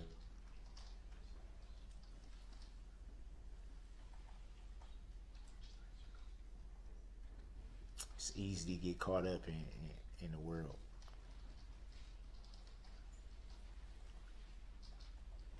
I can't and I refuse to live the rest of my life trying to please other people.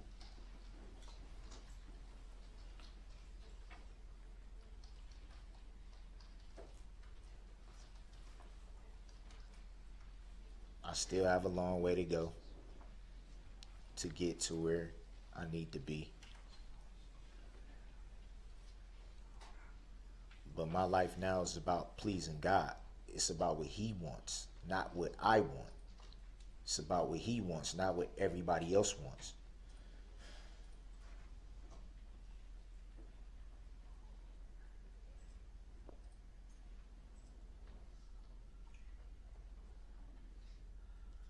I brought up God's will. Yet another comment that was taken out of context.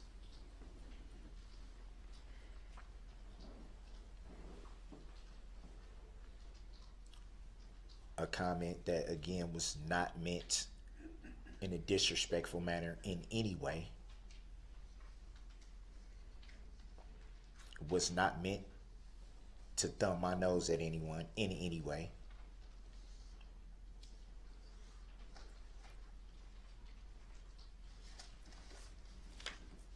It was the acknowledgement that God is in control of everything. Everything. The good, the bad, and the ugly. He is in control.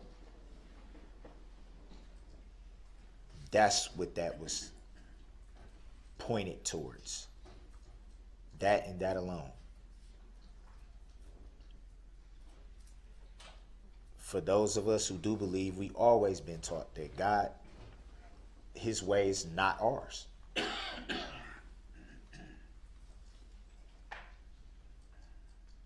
What He sees fit to do,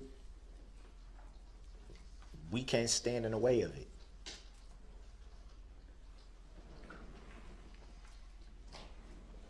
No matter how much we wish we could, we can't.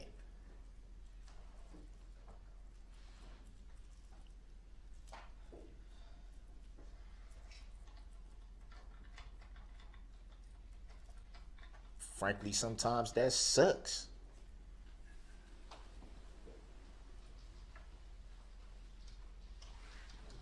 I never thought I would be standing here not being able to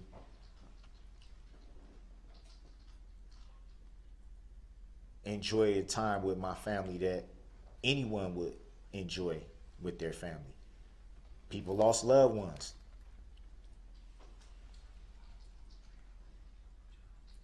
I'm sure they feel the same way.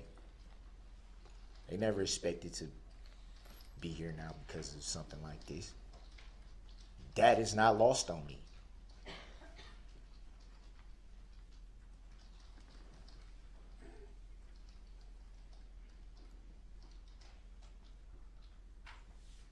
To suggest that I don't care,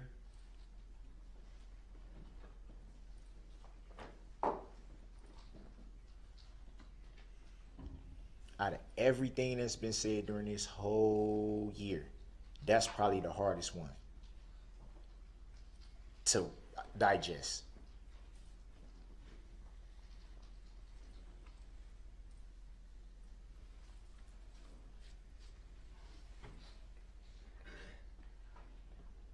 To suggest that I'm heartless.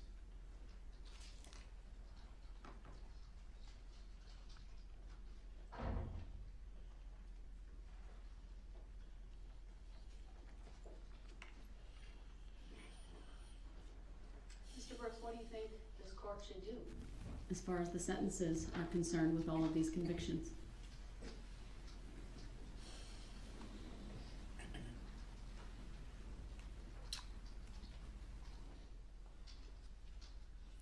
Honestly, Your Honor,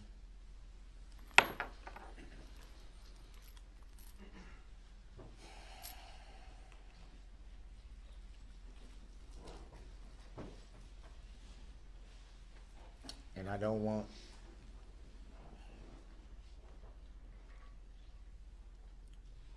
this to be taken out of context.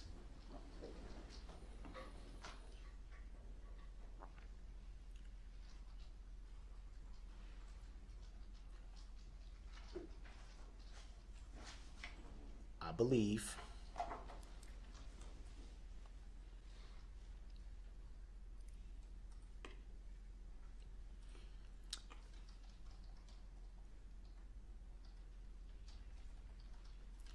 there's issues with me attempting to answer that. And here's why.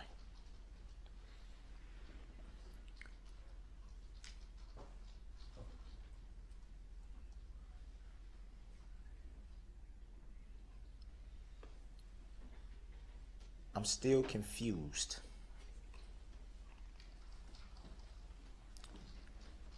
I'm still confused on the true nature and cause of the charges. I don't understand them.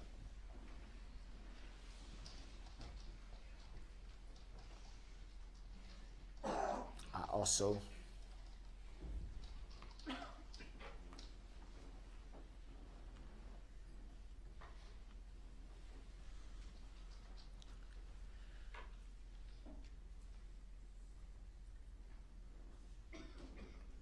believe a decision was already made before we even got here. And I could be wrong. That's not a shot.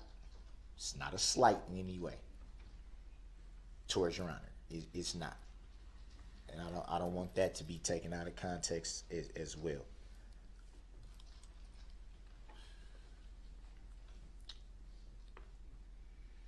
I will say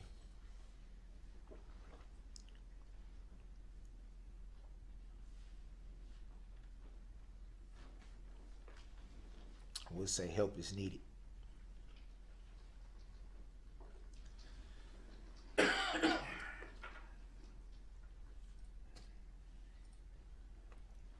When you've dealt with certain things as long as I have,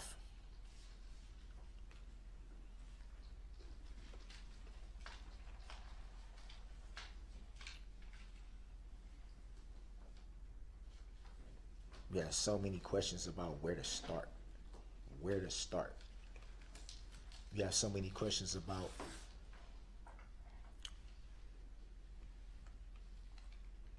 what can give you the help you need.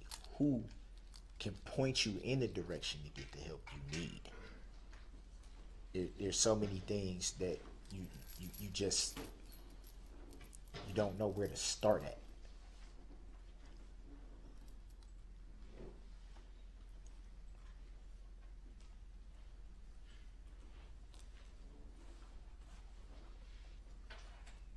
Your Honor,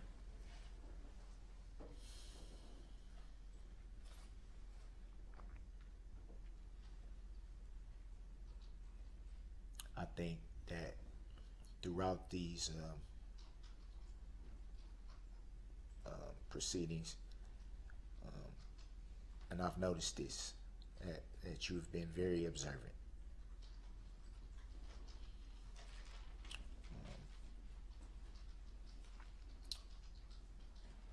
You've been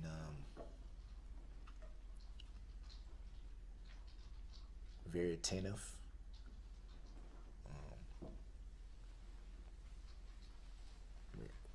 Regardless of me being frustrated with some of the things that has been,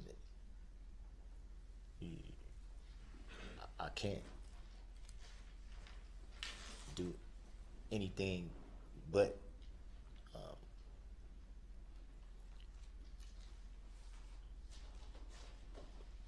look at what you have done, which is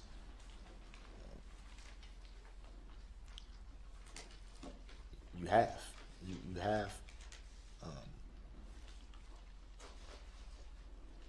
been very, very keen.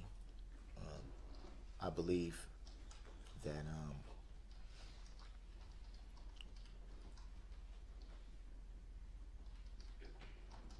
still a lot of issues there.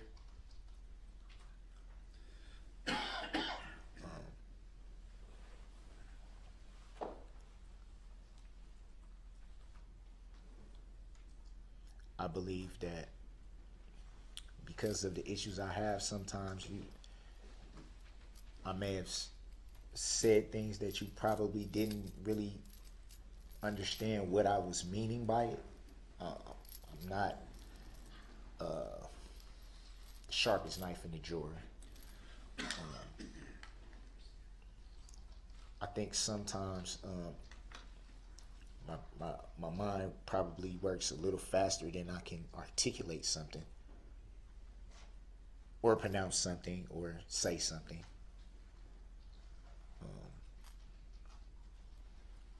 Obviously, it would be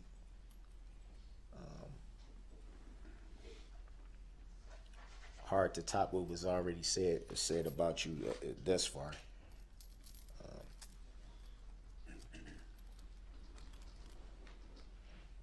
You've gotten an incredible amount, a credible amount of love.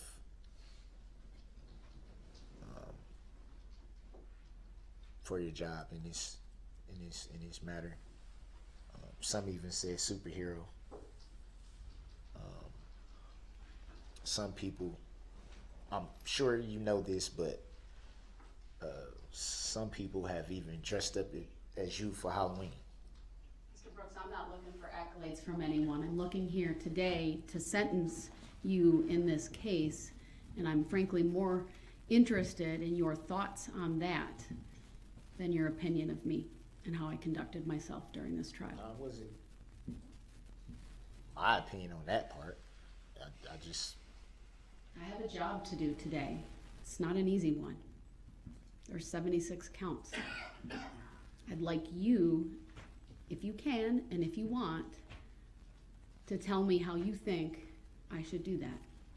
That's what the victims have stated. That's what the state, right? They provided their recommendation. The only thing I can say is one thing that should be taken into account is the time that I've served. Been here a year.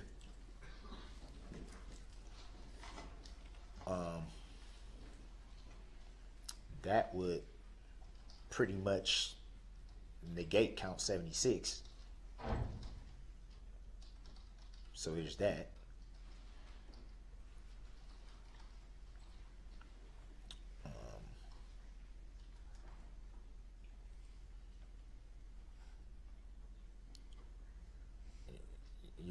I'm confused. I don't understand the true nature and cause of the charges.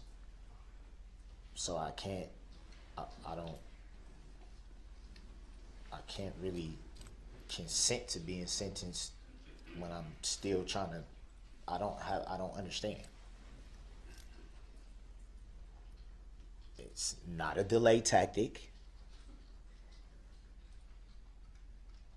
It's not attempting to be disruptive.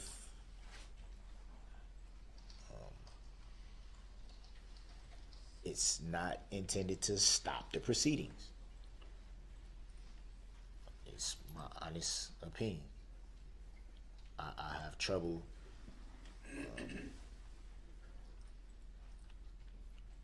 with comprehension.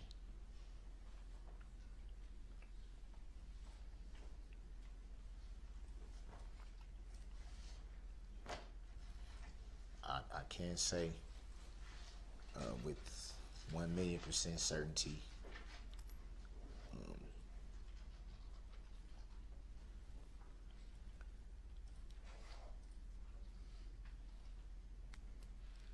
that everything as far as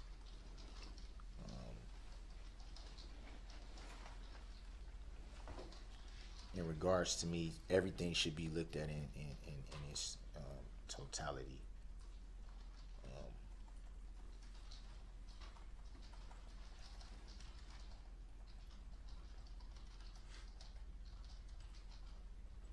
The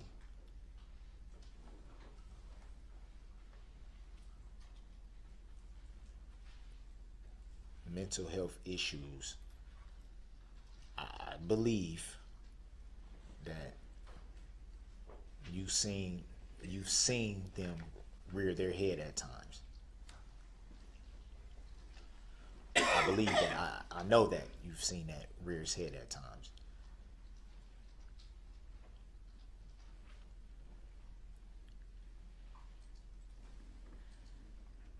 I also believe that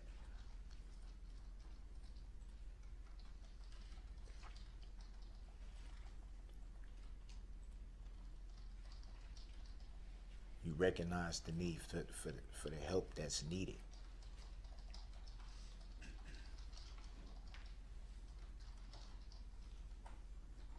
You've seen things as far back as my childhood, and I believe that you understand the certain needs that would benefit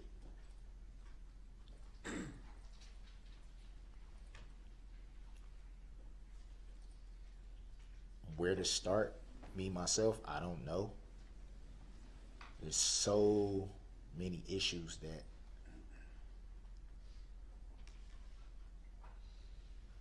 I've been trying to address for a long time, a very long time, and I don't know where to start. I have no idea.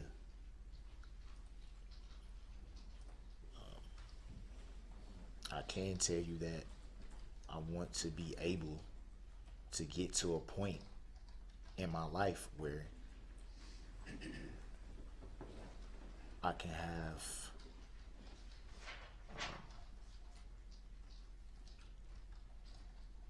the ability to recognize before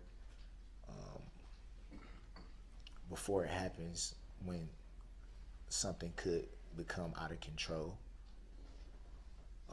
before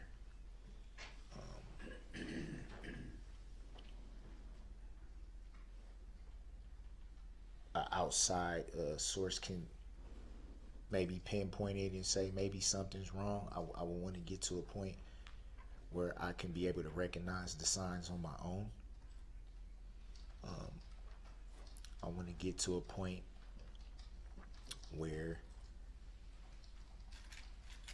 I don't have a mind is jumping back and forth and all over the place, and these moves, they go from here to here to here to here to here to here to here, and then it's like, oh, I'm cool, and then it's here to here to here to here. I want to get to a place where I can combat that. This, Your Honor, this has not been easy, and not just this, but life in general. It has not been easy.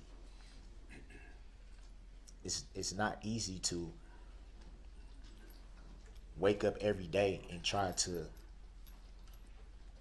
figure out how to stay grounded, or how to stay in a I don't want to say a box, but to be able to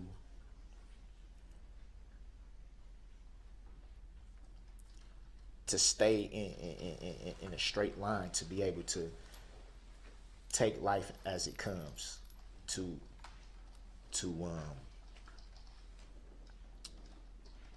not only be able to cope with things. Things are gonna happen, problems happen. Life itself isn't easy. I want to get to a point, Your Honor, where I can be able to say, okay, it's okay. It's okay.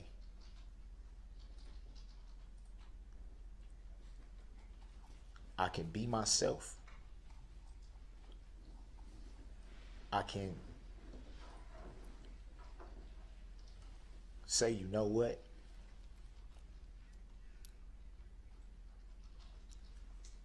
You aren't the only person going through this. This doesn't make you any less than anybody else. I wasn't asked to be born this way, Your Honor. I wasn't. I was not. I don't understand it. But the fact of the matter is I want to get to a point of happiness again. To be able to be medicated and not care what people think. To be able to speak my truth without having to feel ashamed that some people may think of me lesser than a person because I have to be medicated for life, or because they feel like it's not normal. Which lends to the reason why I said not wanting to live to please anyone else anymore, but for me to be okay. Here, for me to be okay. Because I haven't been for a long time. I'm tired. I'm tired, Your Honor. I'm tired. Some days I don't know what's up or down. Some days I don't know. I want to know.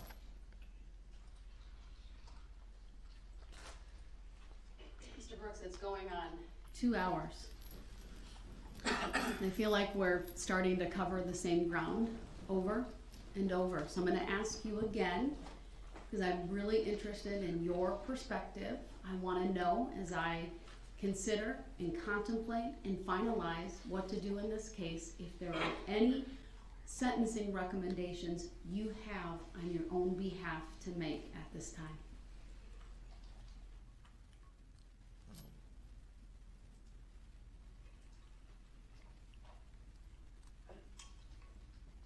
I just want to be helped. I don't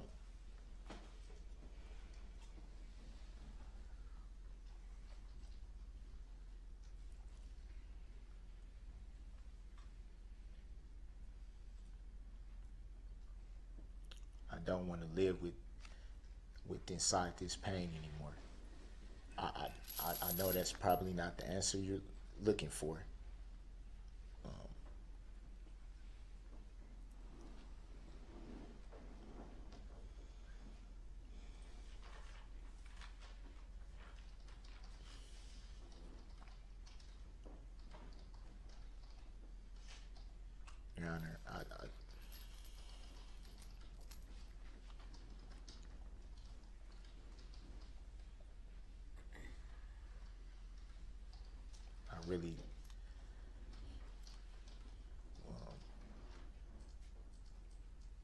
Let me ask it this way, sir. 6 of these counts that you have been convicted of are intentional homicide charges. The options for the court are very limited. Life without the possibility of extended supervision.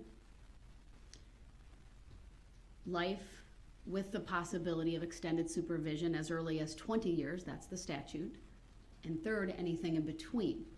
And then lastly, related to that, there's an enhancer of 5 years for each count based upon the jury answering that special verdict question, did you commit the offense of intentional homicide by using a dangerous weapon? Thoughts on that? I don't. Do you think you should spend the rest of your life in prison without ever seeing freedom outside bars? That would be extended supervision.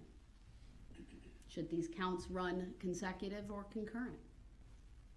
Meaning one after the other, or serving them at the same time? What are your thoughts on those things?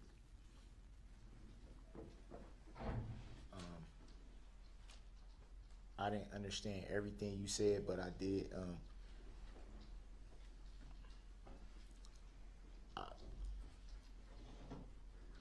I can't live a million years, I So- understand that. so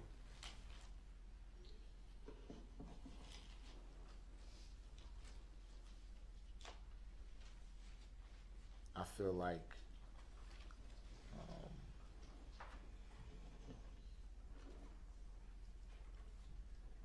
I should be able to go somewhere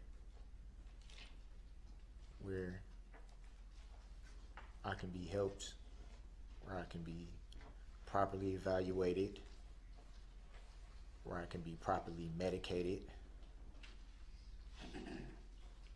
If that is an extended period of a long, long time, at least I know that I'm getting what I need. Not what I want, what I need. At least then I would be able to say,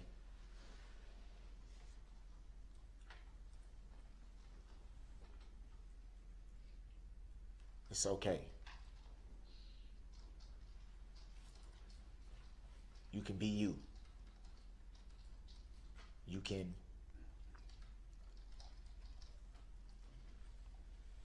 be grateful for the fact that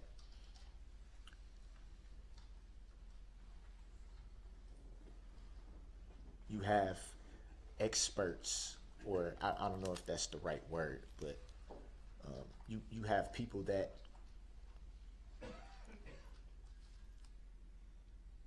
know exactly what to do, that recognize exactly what needs to be done and what should be done.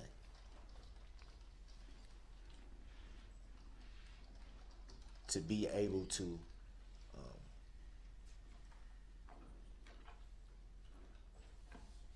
like I said, be properly medicated, which is extremely needed. I don't know if that answers. I'll follow it up again.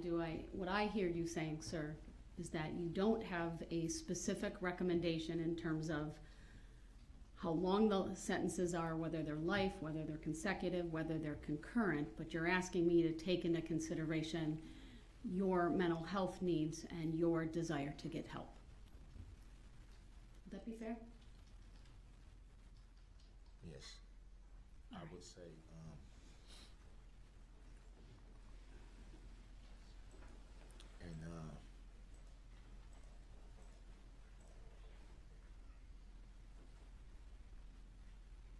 I think it should be what you said. What was the term you used? The extended supervision term, or consecutive versus concurrent? Yeah. The concurrent. Right. serving sentences at the same time versus consecutive, one after the other.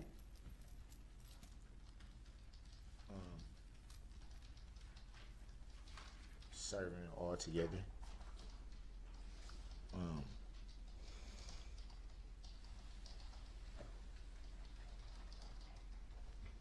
My main thing is, you know, like I said, regardless, is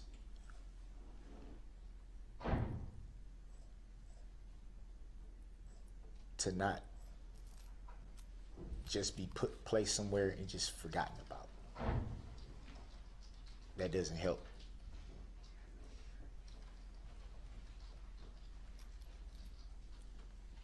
Obviously, I don't know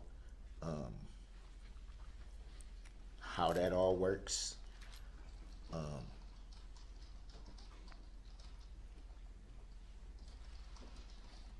But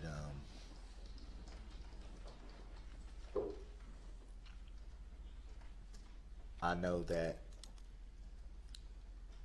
it would greatly benefit me to be able to be somewhere where, like I said, I can properly evaluate it and medicate it with the things that I need. It could be something that I haven't even discovered yet, or not me myself, but it could be something that maybe way near that could have helped me years ago that I probably wouldn't never have known up until this point, that could have immensely helped. I want the I want the opportunity. And again, I think we're starting to repeat some of these topics that you've covered, and I understand what you're saying. And I want to beat this. I want to beat this. I I want the understand opportunity to beat it, to show that it can be beat. at this time, I don't have to live like, you know. I want to show. I want to show that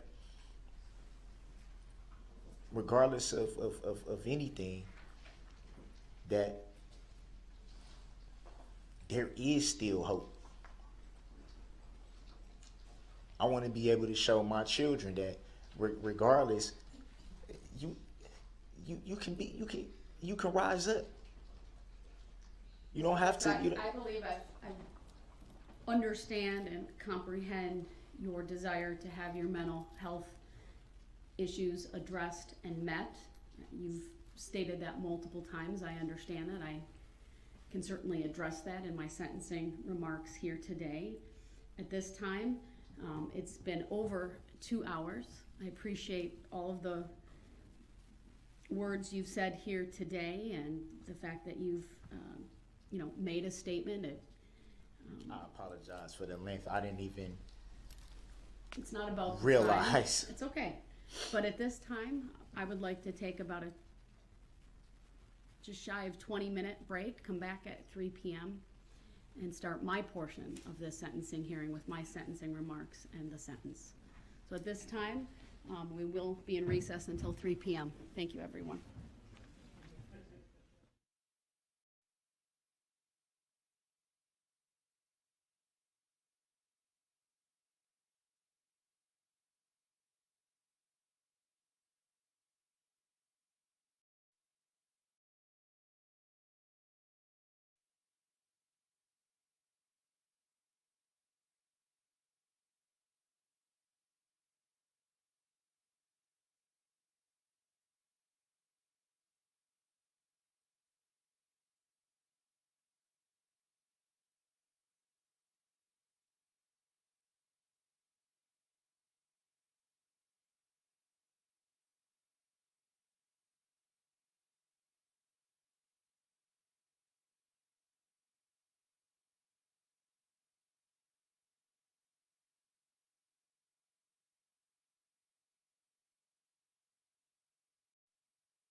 Thank you, everyone. Please be seated.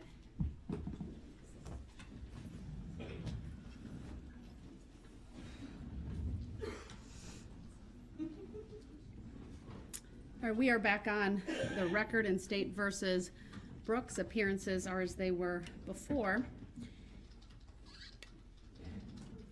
I want to give you all a little bit of my roadmap for my remarks here today and what will ultimately conclude with the sentencing. I'm going to start with a review, frankly, of Mr. Brooks's NGI plea. Now, wasn't going to start out doing that, but I feel compelled to make a record of certain things in light of many of the statements that were made here today by Mr. Brooks and his family. Following that, I'm going to talk about the case, the strength of the case, the witnesses and evidence that was presented, and some of the things that really impacted me throughout that time and throughout the nearly 4 weeks of trial.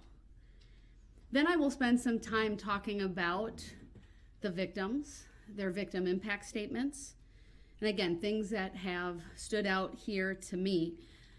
I cannot comment on all of the victim statements that have been made, but there are a few that I do want to highlight. And then ultimately, go through the sentencing factors.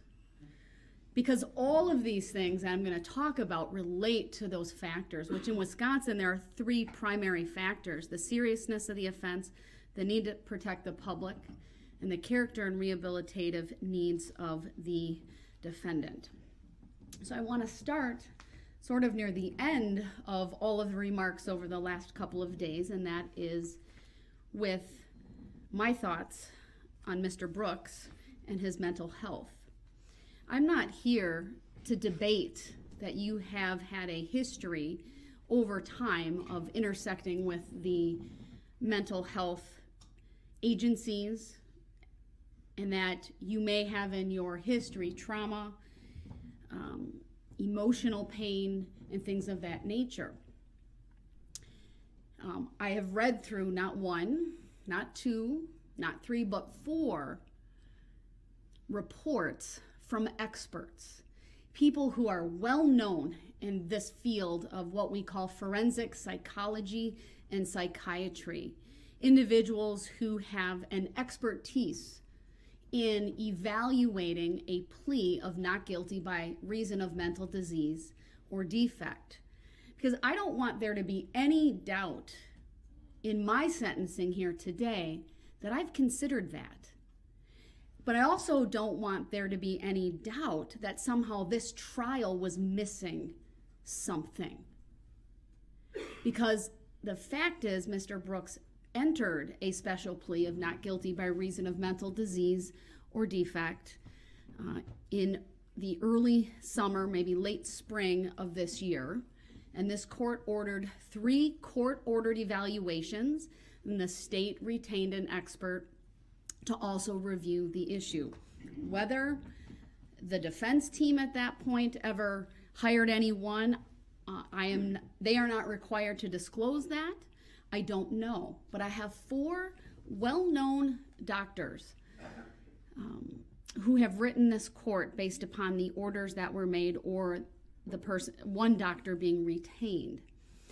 And these are reports that are thorough. One report is 24 pages, another is more of a summary, it's 8 pages, another is 26 pages, and then another is 12.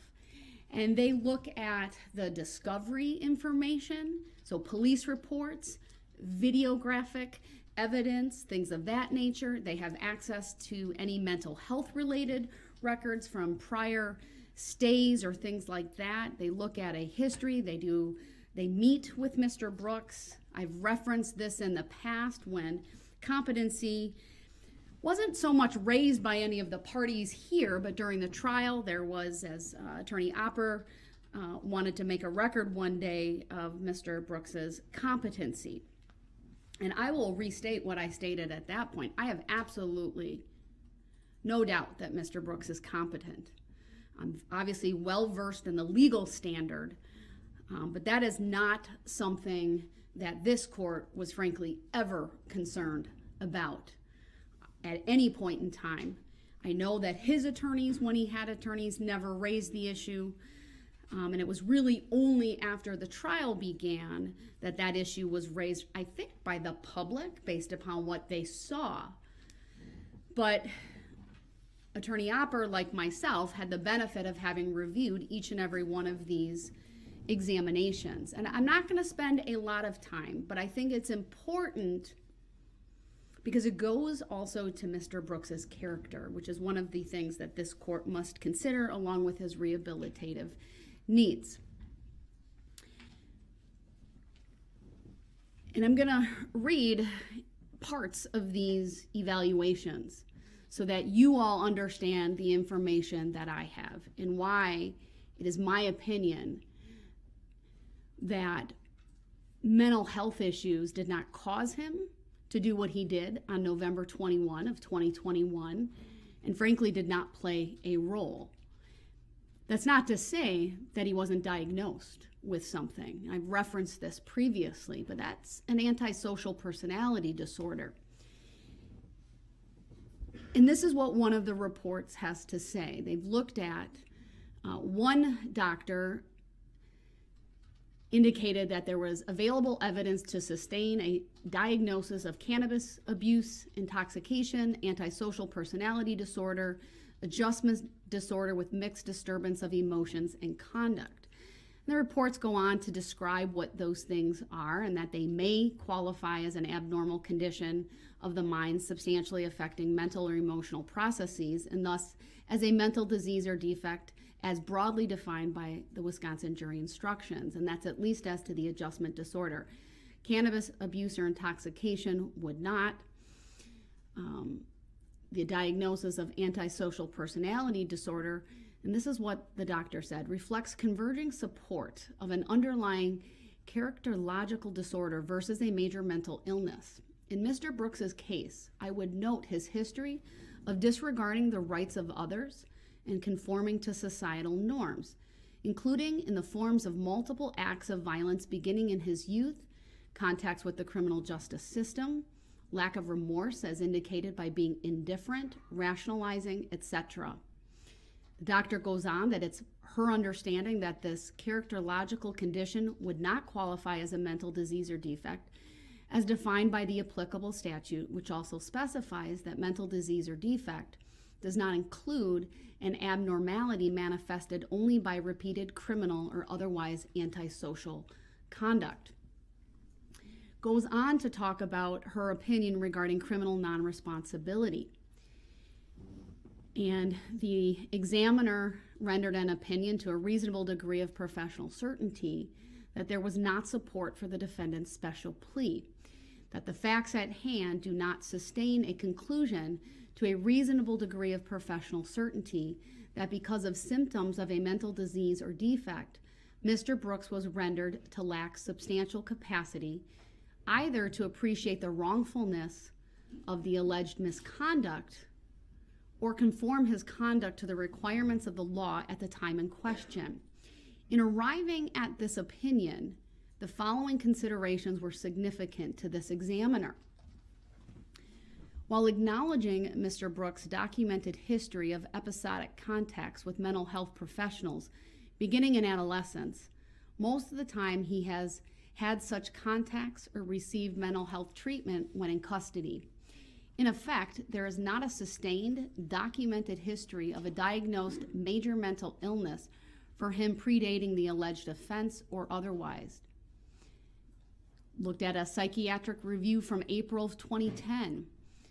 At that point, the defendant was determined to have no medically determinable impairment on which to qualify for disability benefits. The consultant who conducted the review noted that Mr. Brooks' claimed mental illness was not, quote, well established, quote, that the statements that he made at that point were not deemed credible, they were inconsistent and not verified by treatment providers in the community. Factor number 2, the defendant's history of violence beginning years predating the alleged offense is significant. He faced multiple prior domestic related charges. He was not permitted in his mother's home because of the history of violence. To be sure, the magnitude and lethality of Mr. Brooks's violence in the commission of the alleged offenses is more severe than what was previously known. However, the defendant's history of a pattern of violent behavior, coupled with other aspects of his history, and this case strongly suggests that his mental state, which produced the alleged offenses, was most fundamentally formed and fueled by contributions of his underlying characterological dysfunction, anger, and rage born of his conflict with his girlfriend moments before the Christmas parade tragedy.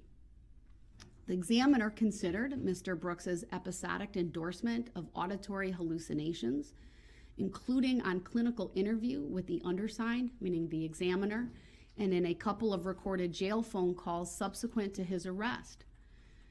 She said this: "I am unaware of any objective corroboration that he presented, either in the hours leading up to or following the alleged offenses, as internally preoccupied or otherwise exhibiting signs of impaired reality, contact, or behavioral discontrol. To the contrary, the defendant's conduct within hours of the onset and moments following the alleged misconduct was organized, controlled, and purposeful. Moreover, he demonstrated the motivation and capacity to take efforts to evade detection and try to flee the immediate area of the parade carnage." She went on, "I have considered the seemingly inexplicable nature and magnitude of the violence and mayhem wrought by the defendant's conduct on the day in question. He has caused 6 deaths, dozens of injuries, and terrorized hundreds of parade participants and thousands of spectators. There is no indication in the extensive compilation of records and other information available that at the time of the alleged misconduct, he lacked substantial capacity to either control or conform his conduct to the requirements of the law, or that his reality contact capacity to appreciate wrongfulness was substantially impaired. In the context of rage born of his conflict and altercation with his former girlfriend, Turmoil, the defendant was disinclined to control his behavior or attend to its consequences. Notwithstanding the magnitude of the violence in this case, a mental disease or defect is not defined by the unnaturalness or enormity of the act. Moreover, temporary passion or frenzy prompted by revenge, hatred, jealousy, envy, or the like does not constitute a mental disease or defect." She goes on to talk about the course of functioning of Mr. Brooks during the day leading up to the alleged offense. Does not suggest that he was behaviorally dysregulated or that his reality contact was impaired. Goes on to talk about what he did in the immediate aftermath of the parade, including fleeing the vicinity, making efforts to evade detection or responsibility, and other things. Went on to discuss other evidence, including the videographic evidence of the Ring doorbell and being on the porch where he sought to use the phone. He had apparently discarded a couple of small bags, later determined to contain marijuana, and presumably, this is the examiner again, he discarded items to evade responsibility for possessing them. By implication, such conduct strongly suggests his capacity to appreciate wrongfulness was then intact. When responding to law enforcement officials, he followed their commands. He lowered himself to the ground. We saw that on the recording of his arrest when he was taken into custody and detained. None of the behaviors nor verbal remarks at the time of the arrest suggest he was behaviorally dysregulated or that his reality contact was impaired. Following his arrest and being taken into custody, he engaged in an informal series of verbal exchanges with authorities, and none of his statements taken at face value suggest he was then actively psychotic or that his behavior controls were substantially impaired. She then goes on to talk about the Mirandized statements. This court personally watched every minute of that interaction with Detective Carpenter and Detective Stern, along with the one from the night before, which was at the hospital within hours. And I would concur with the examiner's conclusions that the content of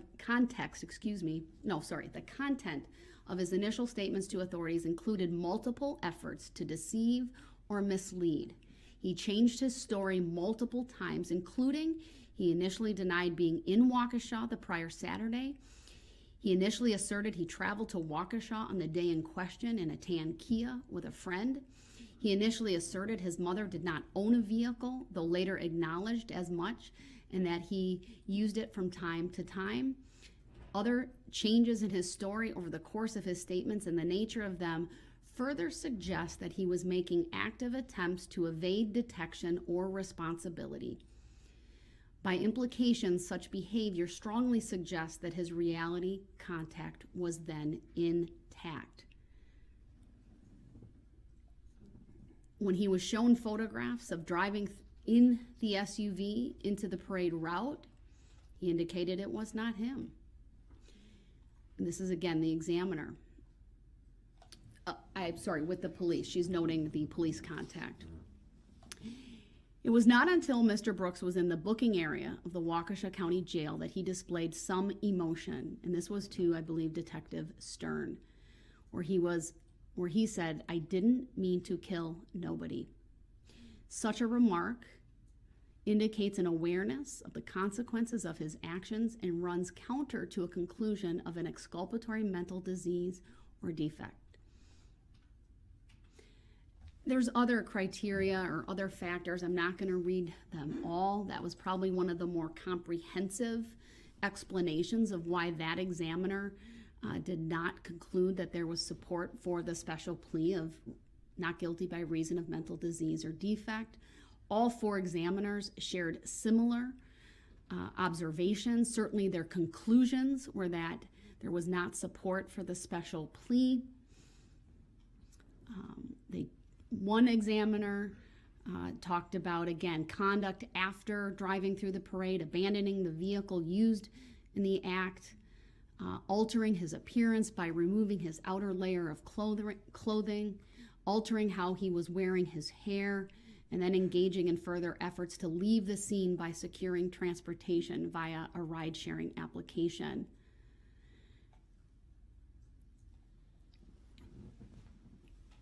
This particular examiner went on to say, while he essentially, meaning Mr. Brooks, disclaimed any memory of those actions and could therefore not explain them, such behaviors strongly suggest an awareness of wrongdoing and a desire to avoid detection.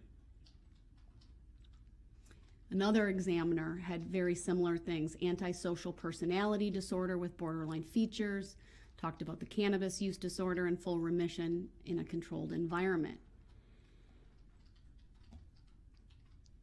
What's interesting about this particular report is the description of an antisocial personality disorder. The DSM-5 defines antisocial personality disorder as a pervasive pattern of disregard for a violation of the rights of others occurring since age 15 years, as indicated by three or more of the following: failure to conform to social norms with respect to lawful behaviors, as indicated by repeated performing acts that are grounds for arrest. 2, deceitfulness, as indicated by repeated lying, use of aliases, or conning others for personal profit or pleasure. 3, impulsivity or failure to plan ahead. 4, irritability and aggressiveness, as indicated by repeated physical fights or assaults. 5, reckless disregard for safety of self and others. 6, consistent irresponsibility, as indicated by repeated failure to sustain consistent work behavior or honor financial obligations. 7, lack of remorse, as indicated by being indifferent to or rationalizing having hurt, mistreated, or stolen from another. In addition, the individual is at least 18 years old and there's evidence of a conduct disorder prior to the age of 15. This examiner noted Mr. Brooks meets nearly all of the symptoms described above because he has exhibited a long-term maladaptive pattern of behavior involving a disregard for and violation of the rights of others, beginning in childhood and continuing through adult life. The borderline features reflect a general inability to sustain healthy relationships with others, including his domestically violent relationship with victim PPP. That examiner goes on with further analysis and conclusions, again finding that there is not support.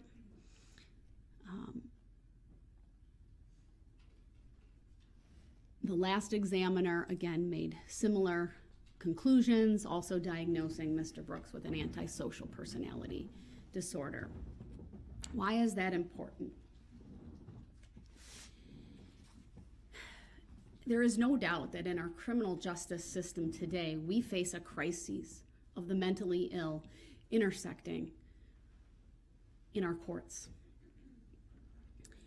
In the last year and a half alone, this court has ordered many competency evaluations, presided over a number of contested competency hearings, and ordered many, many evaluations for the special plea of not guilty by reason of mental disease or defect.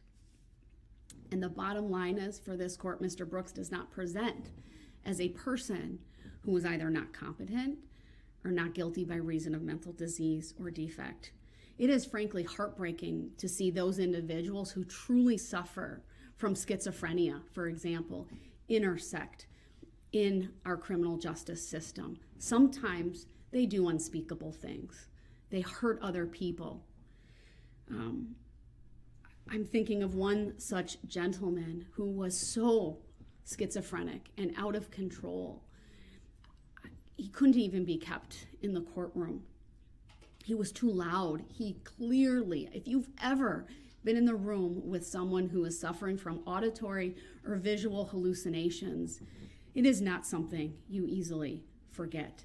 It makes an impression, even on someone like myself who's not an MD or a doctorate level psychologist. I've been in the room with an individual who was, when I did defense work, and he was accused of killing someone near and dear to him. It's a very, very different presentation. It's heartbreaking. It's heart-wrenching. Do the mentally ill sometimes commit atrocious crimes? They do. This is not one of those situations. We've heard Mr. Brooks's family talk about mental illness and bipolar. You know, in addition, before I get to that, I've also had, over my 11 years on the bench, of coming face to face with evil on occasion. There are many times, good people do bad things, but there are times when evil people do bad things. There is no medication or treatment for a heart that is bent on evil.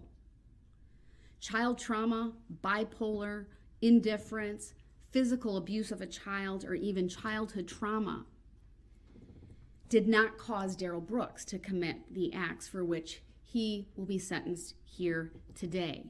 It is very clear to this court that he understands the difference between right and wrong, and that he simply chooses to ignore his conscience. He is fueled by anger and rage.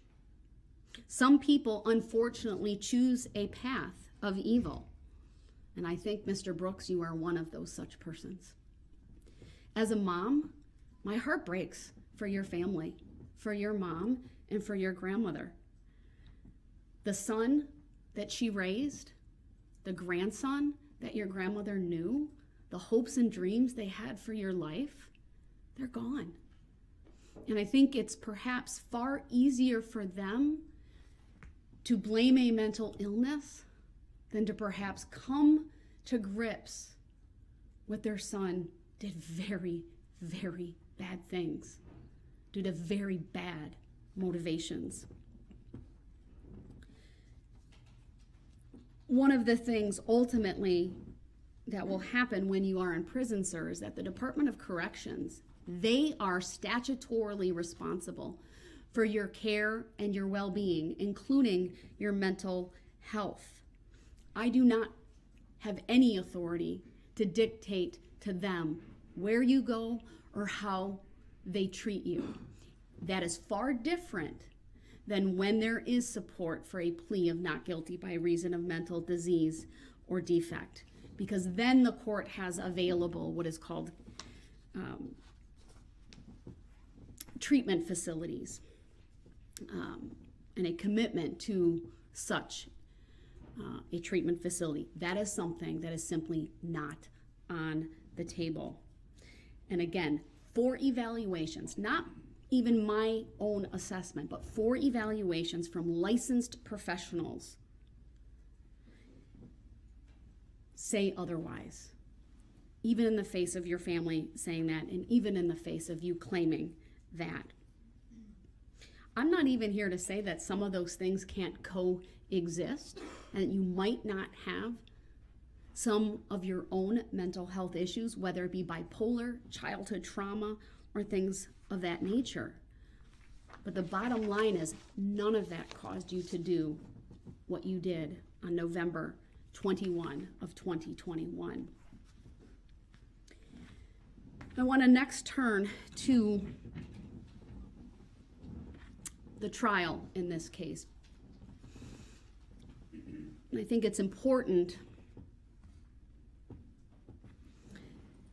that the sentence here today focuses on your conduct on November 21 of 2021 and the moments leading up to that tragic and fateful decision of yours to drive through the Waukesha Christmas parade, and of course the moments after.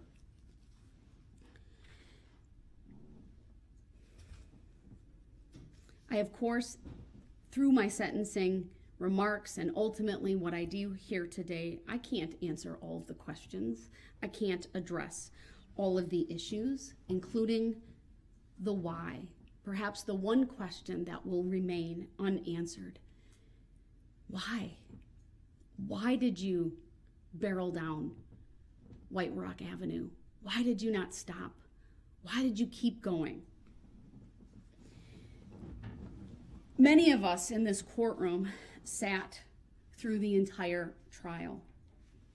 And what we learned is that very early on in the afternoon of November 21, starting at around 1 p.m., the police got ready for the parade.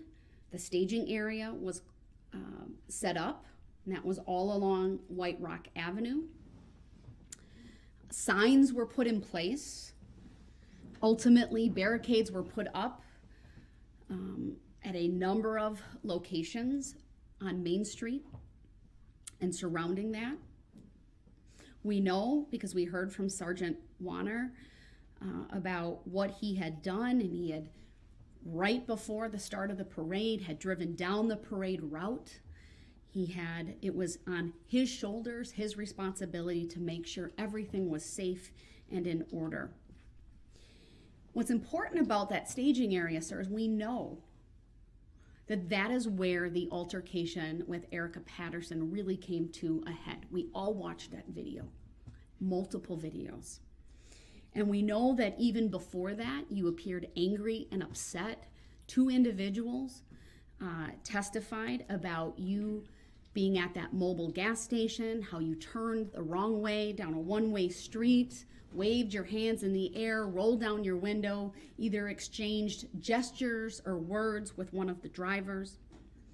Perhaps 30 minutes or so before the start of the parade, maybe an hour or so before you drove down the parade route. But what's important is the signage. Even you, at one point, I believe when you were talking with Detective Carpenter, noted it was my words, my assessment, it was clear something was going on. I think what you said was a lot of shit was blocked off. You'd driven past those signs on the staging area. The fact remains they were there, sir. And the fact remains is you told Detective Carpenter that.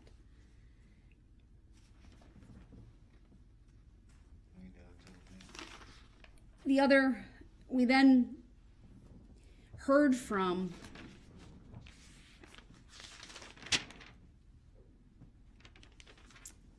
the witnesses related to Ms. Patterson. We heard from Corey Runkle. We heard from Erica Patterson herself. My impression, based upon Erica Patterson's testimony, who, by the way, she showed grace and dignity facing you, the man who clearly has no regard for her as a mother of one of your children, as someone you had a domestic partnership with and a relationship with at one point. That's not true. We know, and I would say this goes to your character, what was shown through that altercation and going up the hill, following her, slapping her. You know, the rules don't matter to you, not the rules of the road, not the rules established by court orders, not the rules even of decorum and decency. And I'll get to this more fully when I talk about your character.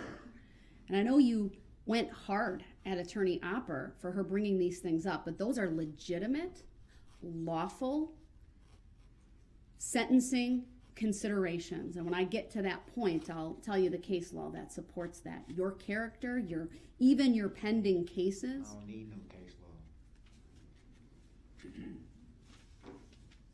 We know at the time of all of this, right, you were out on bond for 2 felony cases, one involving a handgun, one involving the same vehicle and Erica Patterson, and one involving ultimately intimidation of Ms. Patterson. We know that on November 20th, and she was very contrite about this. She told you where she was. She invited you out there. And that you had contact with her on the 20th. There was some physical. Contact with her on the 20th. Mr. Brooks, this is my time. You That's the need to reason. not interrupt. That's the reason why the charge was dropped. Mr. Brooks, because the state you need to stop. said specifically, wrote you, Your Honor, and said that they know it was no incident that day.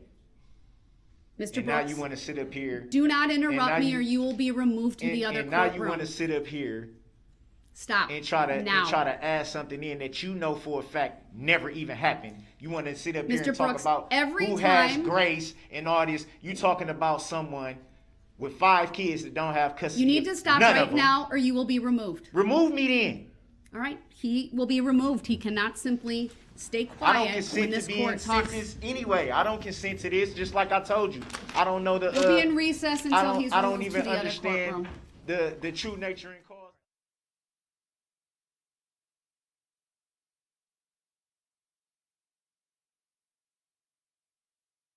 As the function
seated, I need to first confirm that Mr.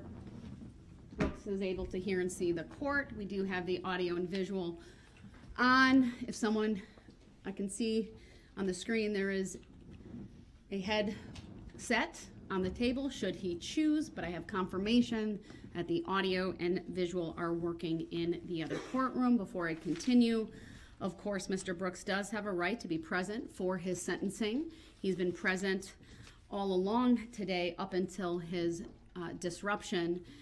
It was very clear to this court that he had absolutely no intention of stopping his tirade.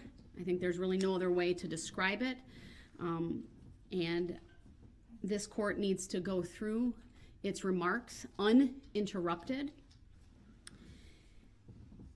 And given the history in this case, which is well documented, of his disruptions and inability or unwillingness to follow the very simple rules of decorum and courtesy, which include not interrupting the court, I felt it important under Illinois versus Allen to remove him from the courtroom, as that is, of course, one of the options, and we have the benefit of the wonderful technology here in this courtroom and the adjoining courtroom, which I believe is the equivalent of being present, what I have referred to at times during this trial as the functional equivalent of being present in this very courtroom.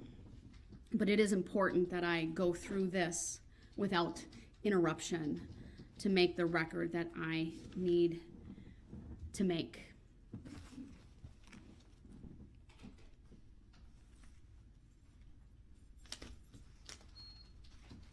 I'm going to backtrack.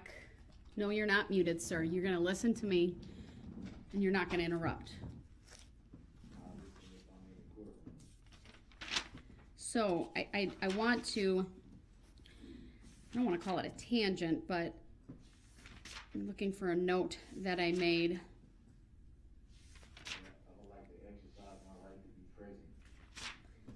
Then you need to pledge to this court, sir, that you will not interrupt me despite what you may not like me saying. Can you do that? I would like to exercise my right to be present. All right, he's not making that pledge, and under Illinois versus Allen, unless he makes that pledge, he's not coming back into this courtroom. You are not. All right, clearly he's going to keep repeating that statement, so I have muted him at this point. It was my hope that he would honor the simple rule of courtesy and decorum, that he show respect to this court, to these proceedings, and not interrupt and talk over me, but that clearly is something he is unwilling or unable to do. I'll find my note that I wrote later. It had to do with, frankly, what this court has observed as a pattern with Mr. Brooks, and that is when testimony or statements by the court or statements by the prosecution team become unfavorable to him, he lashes out and he disrupts. And that has been borne out time after time after time during this trial. So let me go through and pick up where I left off about the trial. I'm not going to go through everything in detail, but I think it's important that I set the stage, right, and the basis for my sentencing.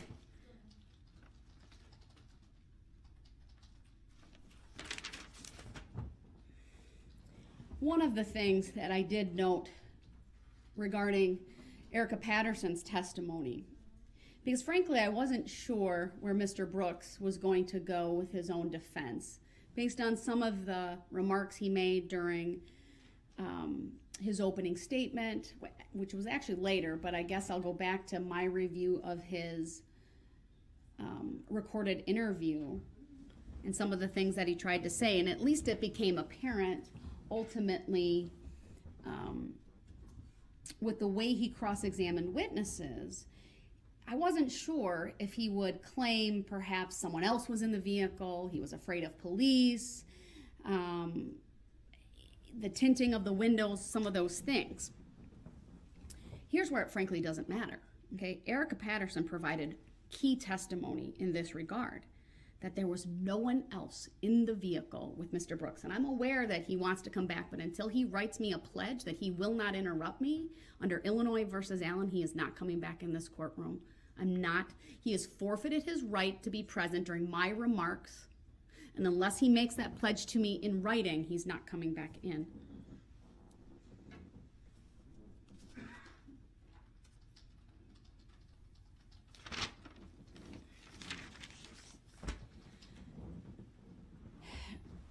One of the things I tried to do in my preparation, and let me tell you, I reviewed all of my notes from this trial. I have, I think, 9 notepads.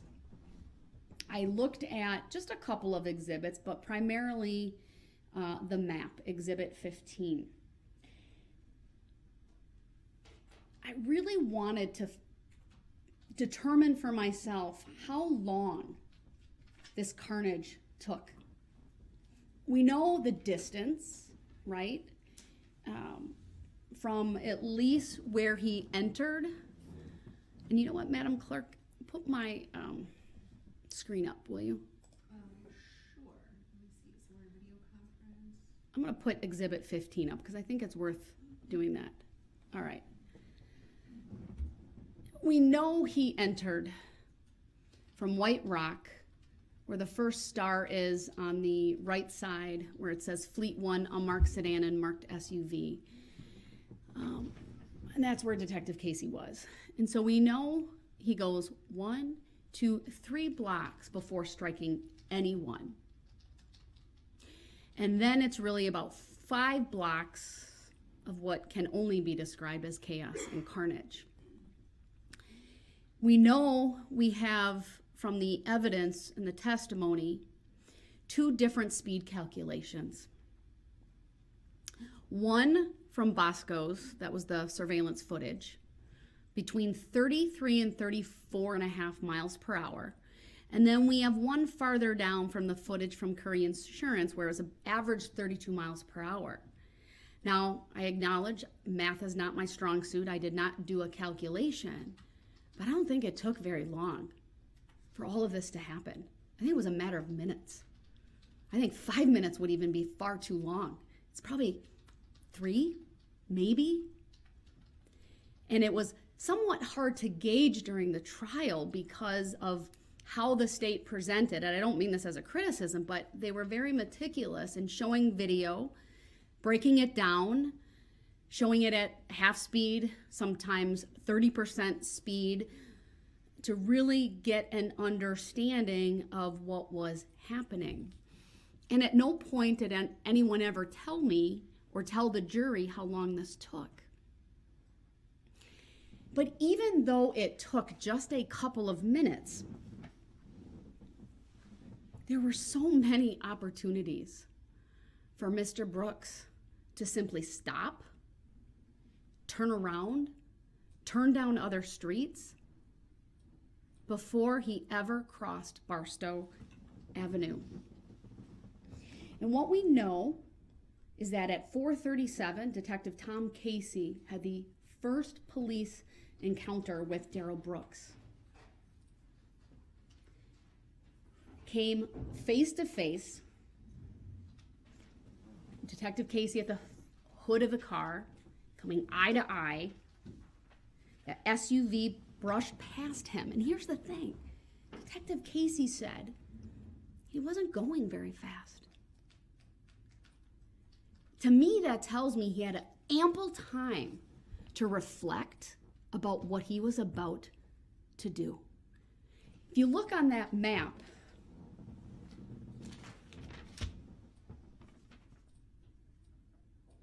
it's not a pledge, he's not coming in.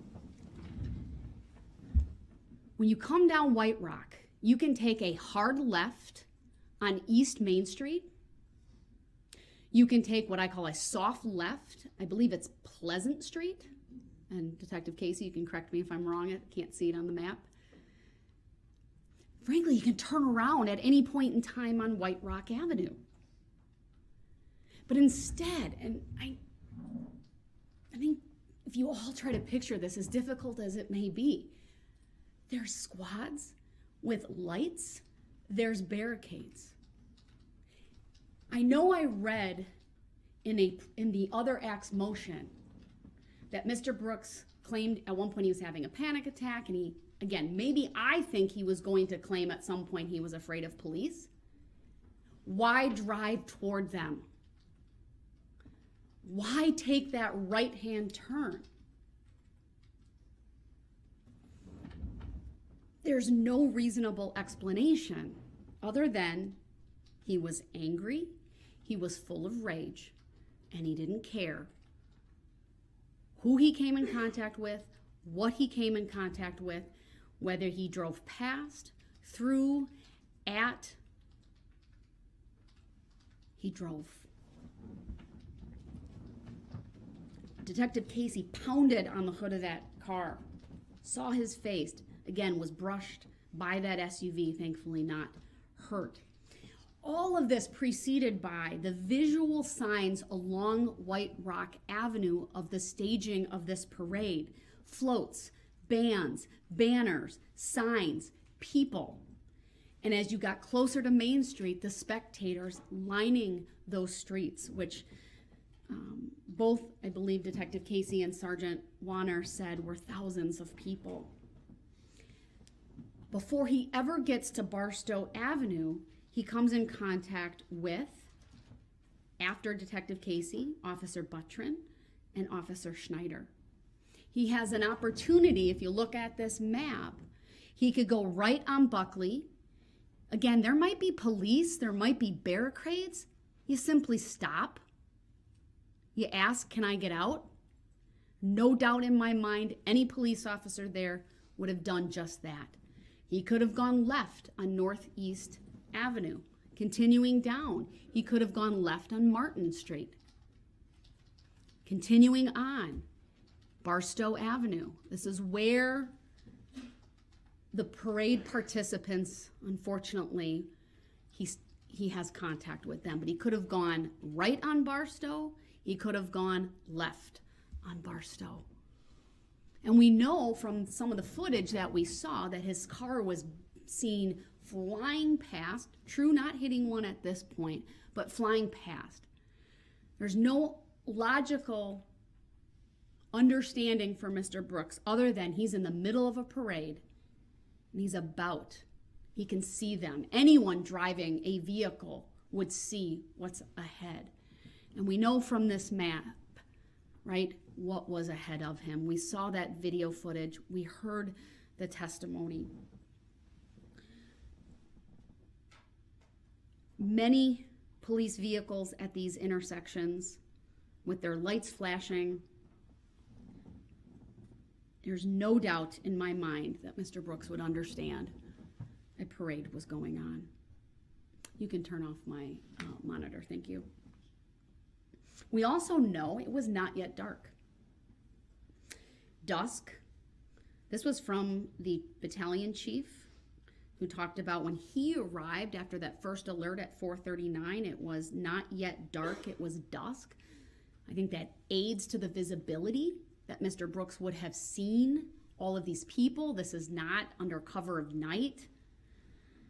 It's, of course, downtown Waukesha. We saw city lights and many of the street lights I'm referring to in many of the videos as well that would have been on or coming on.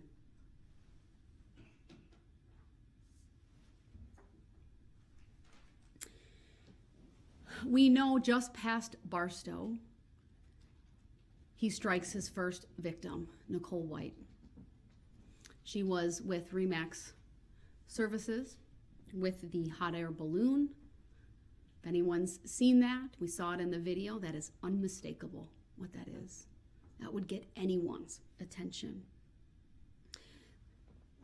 If this was a mistake, if he was lost, this was his very first opportunity to stop and do the right thing after causing injury to a person. But he didn't. He did not stop. And then, of course, the Waukesha South Band.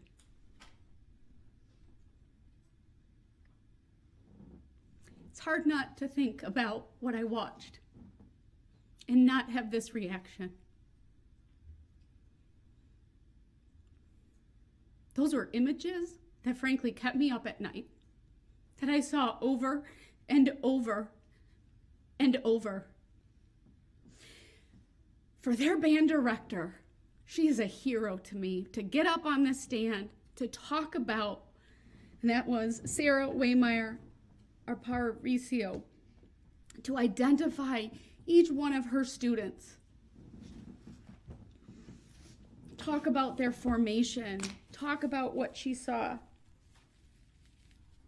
So strong for all of you.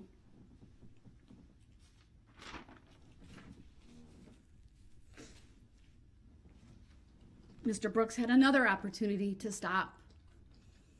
This wasn't one isolated person that he could claim, I didn't know I struck someone. This was driving over people. What Kyle Jewell described as the SUV went over people like they were big old speed bumps.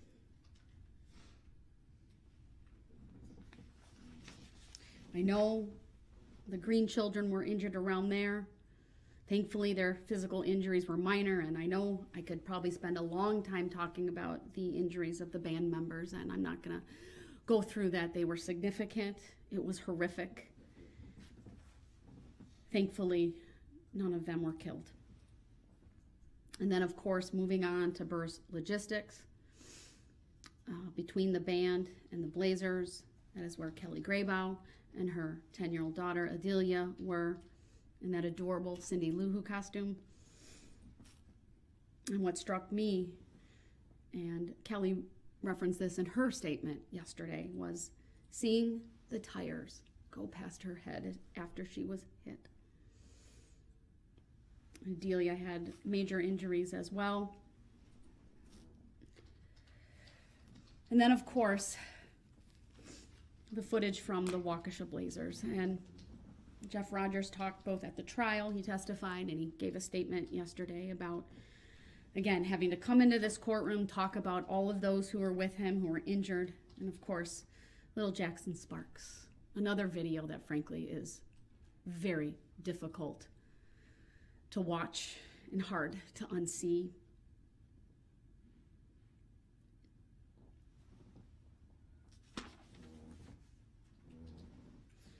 You heard not only Jeff, but Josh Craner talk about what happened, and Josh, of course, being struck.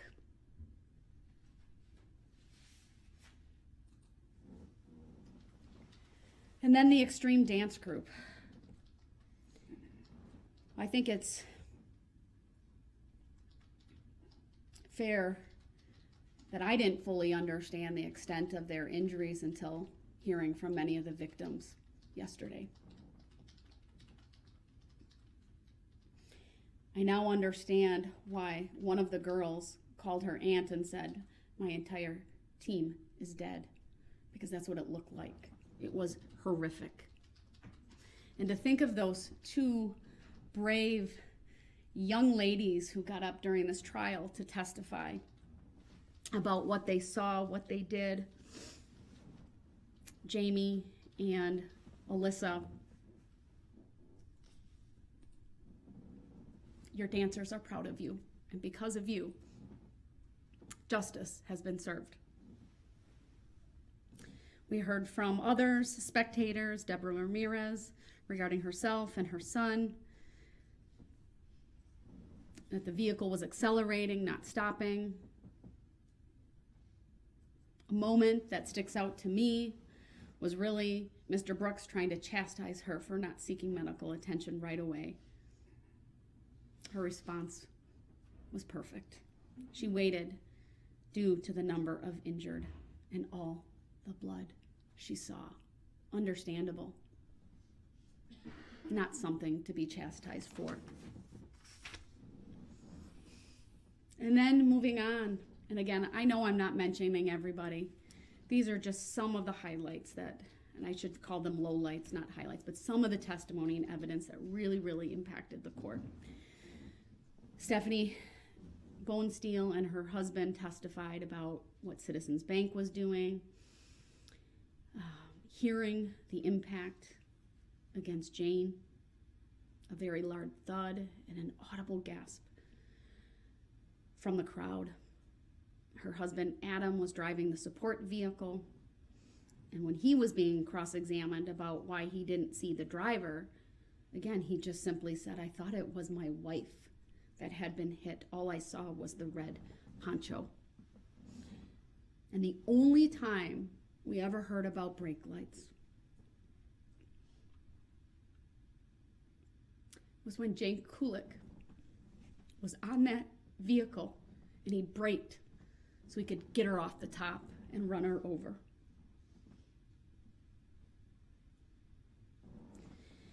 We heard from Matthew Harris, who talked about the red SUV coming straight at them and then veering and going in the direction of the dancing grannies. And again, that audible gasp as he described that eerie sound.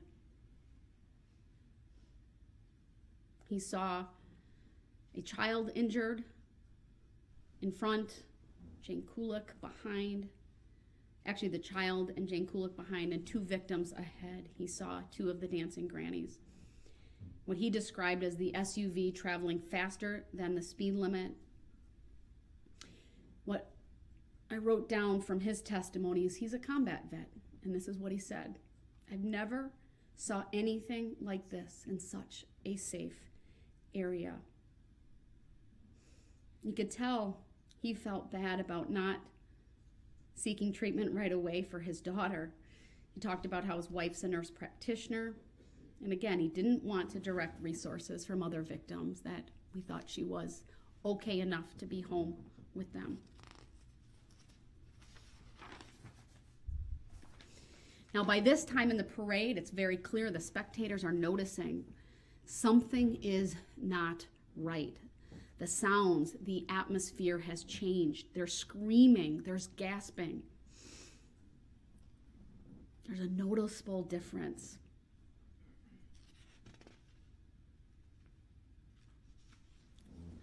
It's at this point, I believe, that Owen was struck, Kelsey was struck. Probably another miracle, given the injuries she sustained, with a tear in her spleen, significant road rash, cuts, requiring facial surgery. What Mr. Knapp described the driver as having eyes completely wide open. And then next we heard from Laura Thien, one of the dancing grannies. She talked about the sisterhood. Another brave woman came in, talked about what happened to that group. 7 people injured from her group, 4 fatalities. She said it all happened in a matter of seconds. All I seen was bodies. It looked like a war.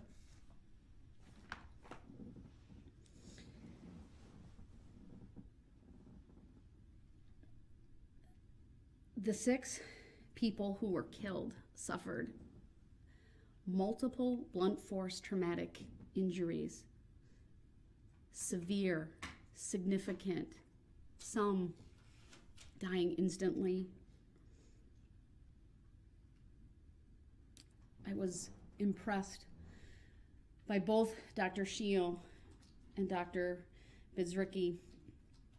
Dr. Bidzricki for her attention to detail, her looking at that vehicle, inspecting it, looking at the heights where certain damage was done, and it being consistent in height with the individuals that she did the autopsies on. And of course, Dr. Scheel, and both of these individuals have testified before me, but Dr. Scheel, very shaken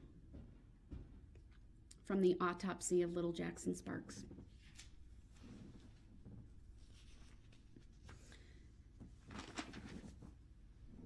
We then, continuing on, heard from Father Witter.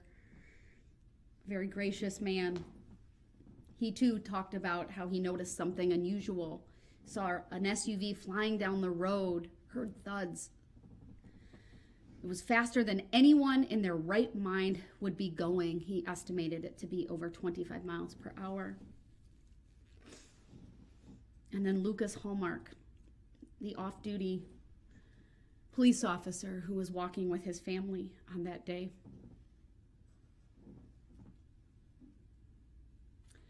He talked about the commotion behind, the large amount of screaming. You could feel it was palpable when he testified about having the wherewithal to try to get his kids out of the way, throwing his 3-year-old as far as he could out of the way. You could see the pain on his face when he talked about not being that successful with his 7-year-old. He said, "I wasn't quick enough." He testified that he thought this was a terrorist act, that SUV did not stop. I referenced the speed already. The ACE speed estimation from Detective Carpenter, 33 to 34 miles per hour, a little bit more than that. The speed calculation by Michael Smith from State Patrol from farther down the route of averaging 32 miles per hour. And then, of course, the vehicle inspection by the State Patrol, finding no mechanical issues. There was also the Franklin Assistant Chief who attended the parade. He was near West Main Street in Maple.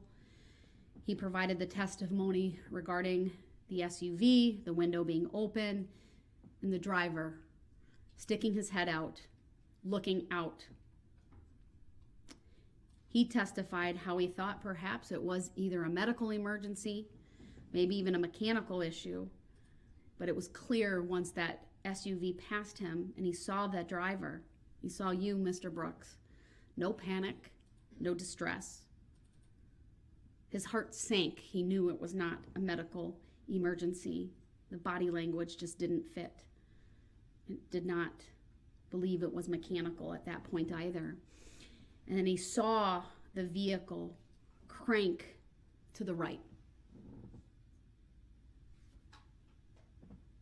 As he testified, he seemed excited about what he had done.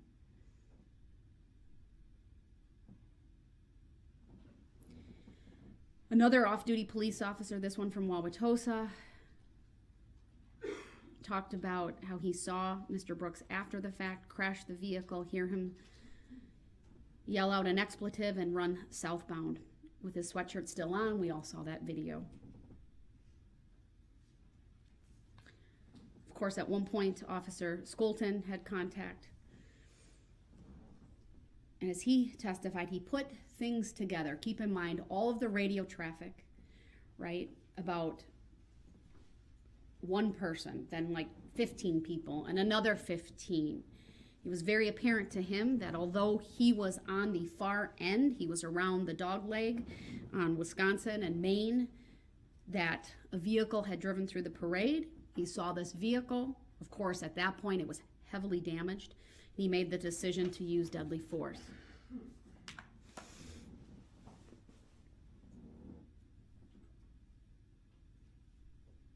What did he do after? What did Darrell Brooks do after? We crashed the vehicle.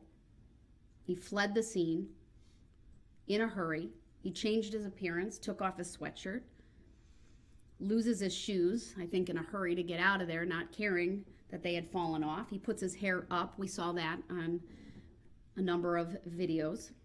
He asked unsuspecting people to use their phone to call an Uber, all within minutes of all of this happening. He was in such a hurry to get out of there, he left his phone in the SUV. He calls his mother, who arranges for an Uber. We heard from the Uber driver. He never showed up. It was nearby, ultimately, where he was found. And then, of course, the ring footage of his contact with Daniel Ryder. That is at 5:01 p.m. Minutes after all of this happened.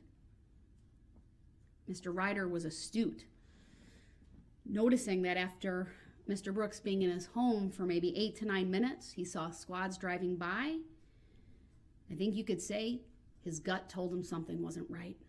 And he had Mr. Brooks go onto the porch, of course, after having given him a sandwich, given him a coat to wear. Ultimately asks him for his coat back. And then, of course, the arrest. This is where some of the lies become evident. Mr. Brooks claims ultimately when he's being interviewed by Detective Carpenter, they have to actually seek medical clearance for him because he claims that he was thrown to the ground when he was arrested. He was not. That video is very clear. He cooperated. He laid down. There was no use of force used at all to take him into custody. But we know ultimately that he lies about what he was doing in Waukesha, how he got there, who he was with. He lies about having contact with Erica Patterson the day before. We know when he's found, he has the Ford Key credit card, not only in his name, but one, whether it's a credit card or like a benefits card, but it's in the name of Erica Patterson, and of course an ID for himself, a state-issued ID. The Ford itself is registered in his mom's name. It's the same address that's on his ID, and there was documentation found in the Ford Escape.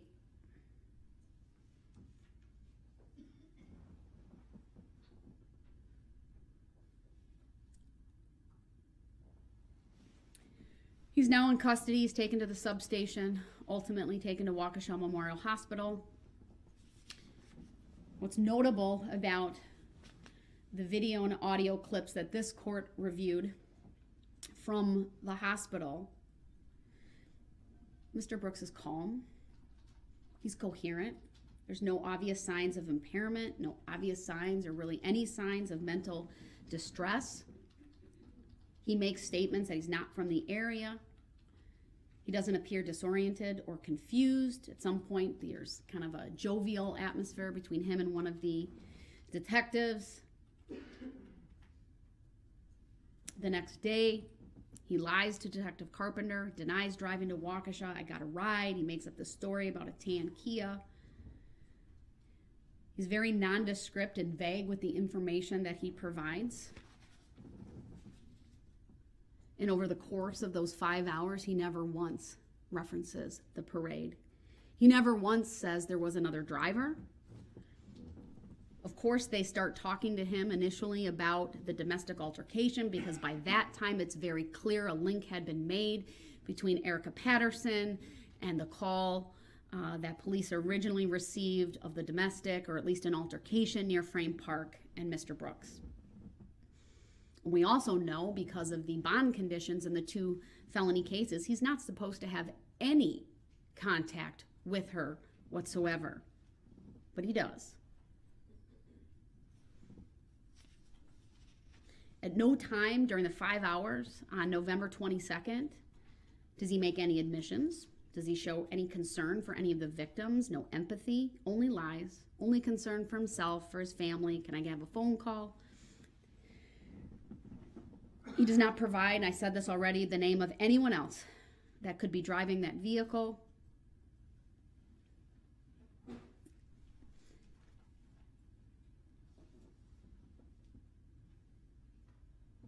At one point, Detective Carpenter says, one of 2 people drove through the Waukesha Christmas parade. Either a God-fearing person who screwed up or the malicious guy. Darrell Brooks' response is, don't spin it.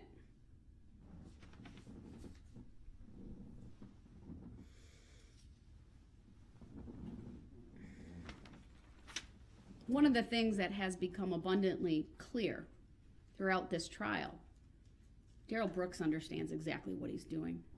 His comprehension is fine.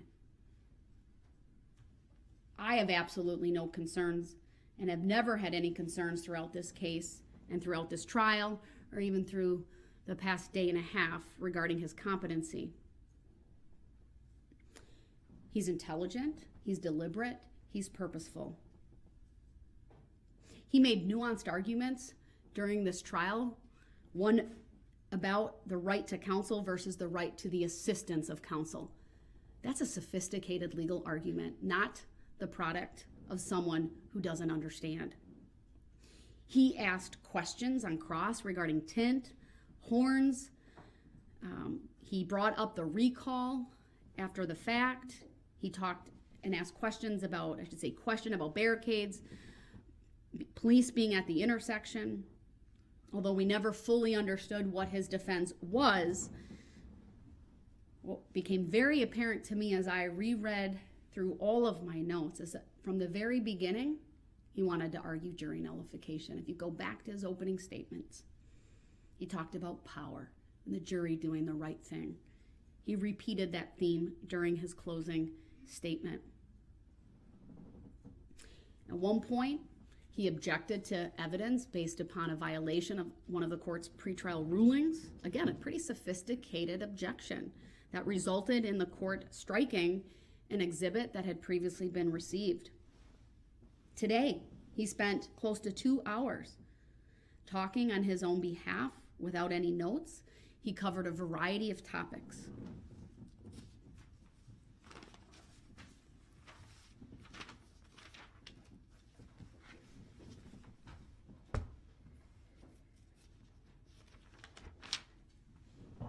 I want to talk next about, here's my note that I found. One more thing on Mr. Brooks. You know, at times, right, we've seen the eye rolling, the fake clapping, the laughing, hand gestures, many times and most times very emotionless. Unless he's doing those things, which would be really inappropriate and are inappropriate, his reactions are largely negative when things are not going his way. What did this community suffer as a result of this tragedy, this malicious conduct by Mr. Brooks? Well, I think many of the victims who spoke said it best. Lori Locken described it as this: a sense of personal safety you robbed from us.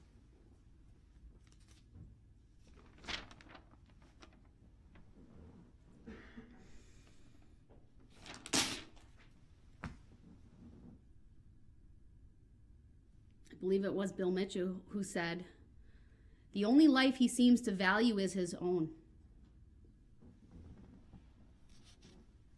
Jason referred to it as evil.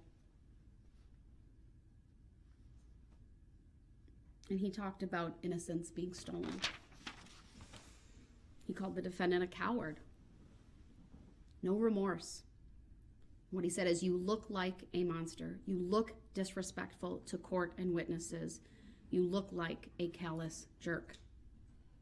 But I forgive you. Such character. Such compassion. Margaret talked about the mental, physical, and emotional toll this has taken.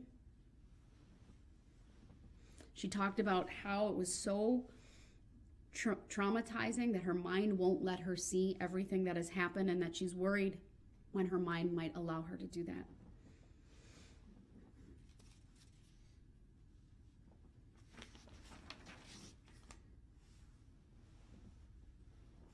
I'm thankful that she's 95% back to normal. She talked about emotionally every day she's reminded of the physical pain and the loss of self. But she's had tremendous support from family and friends, and that today she will move on.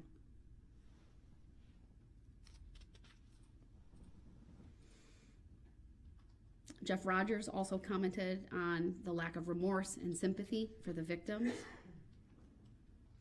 how he has had to relive just the immenseness of this, the confusion, the anxiety, depression as a father, and irritation. He talked about how his son, Caden, was so concerned for his younger sister. I'm really glad Riley is okay. I believe that was from the day of the parade.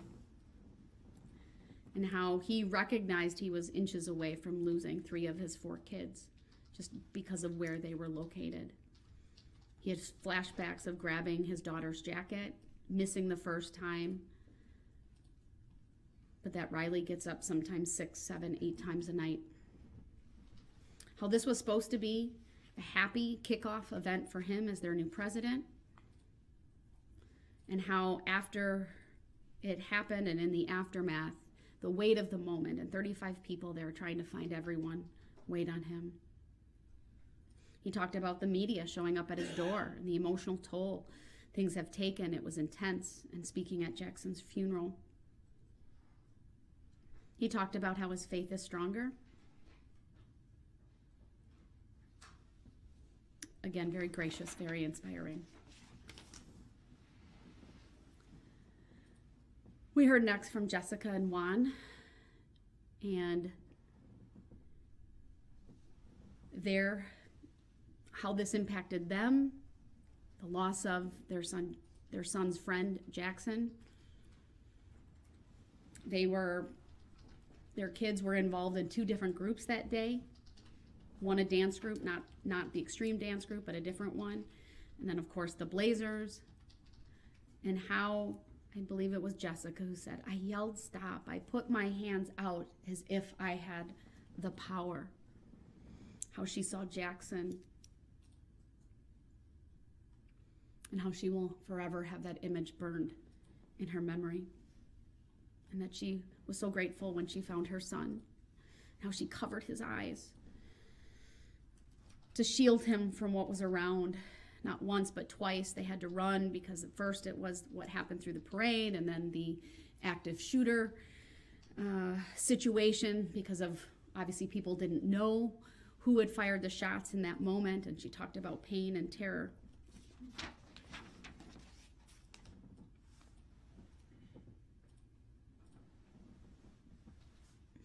Many people talked about PTSD.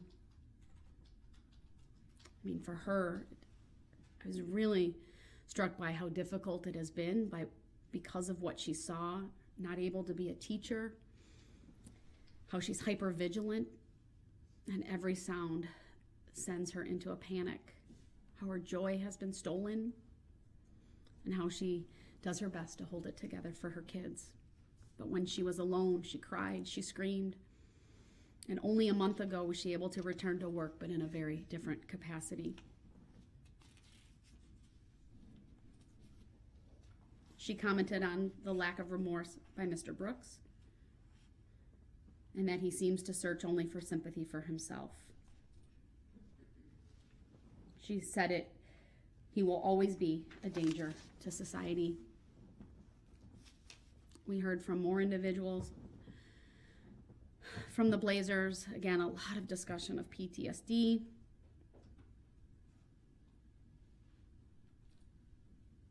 The sights and sounds of the SUV plowing through, the impact to her and the kids, the nightmares, how parking lots are problems, there's panic attacks, that no one will ever be the same.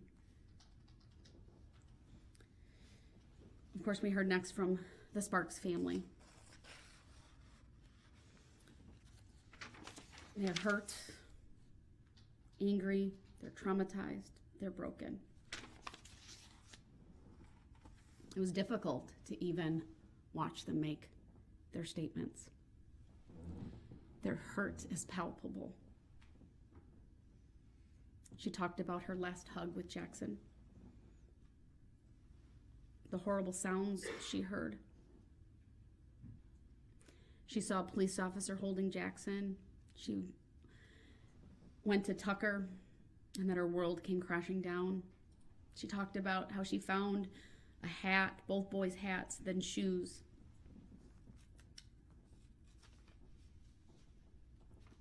Again, I didn't realize how significantly Tucker had been injured until she described that for us yesterday.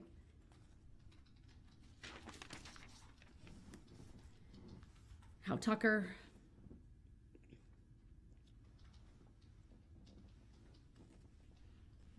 somehow blames himself for his brother's death. It's not your fault, Tucker. It's Mr. Brooks's fault.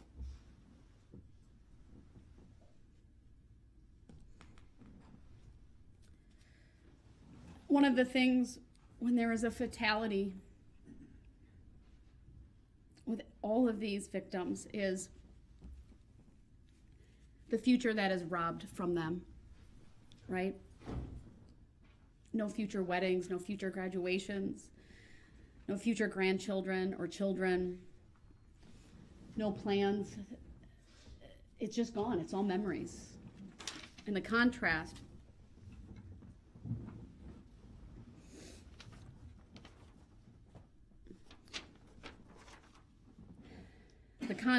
with, frankly, what Mr. Brooks will have, and that is even a life in prison, he'll make memories, he'll have phone calls, he'll have visits. He may even get to hug the people that he loves again. For the 6 individuals who lost their lives, that will never, ever be a reality. And that this family also talked about the lack of empathy, lack of remorse, no apology. I'm aware Mr. Brooks wants to come back. It says, I don't intend to interrupt in any way. That's not a pledge. He needs to pledge that he will not do so. I need that word in that statement. And if he does that, I'll bring him back in.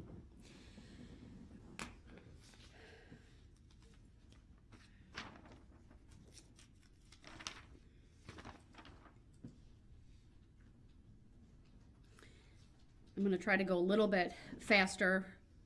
Some of the comments. The yells and screams from that night will haunt me for the rest of my life. I'm asking the court to give the max for each conviction because he has given the community a life sentence of these memories.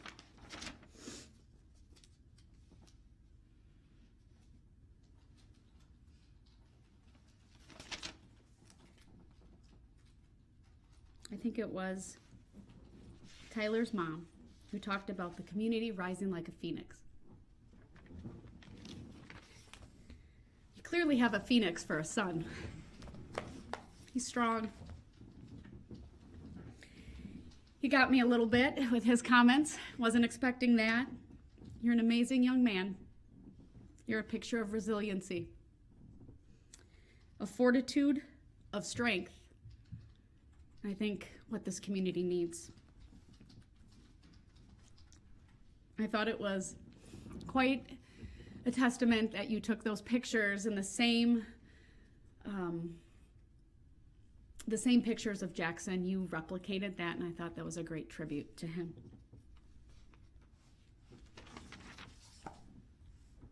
You talked about, of course, rising up with Eric, who had significant injuries as well, both of you, and how you fought back and each were able to play baseball, even if not up to the full capacity that you had done previously.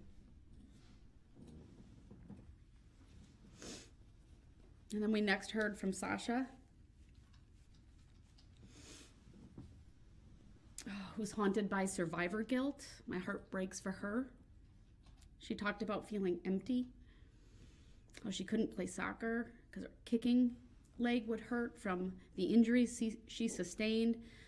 She has difficulty sleeping, struggles with nightmares. Physically and emotionally, she feels stuck. She talked about maybe law school being in her future. And to her, I say, don't give him the satisfaction of holding you back. Rely on your friends and your family and be the phoenix that Tyler's mom spoke about.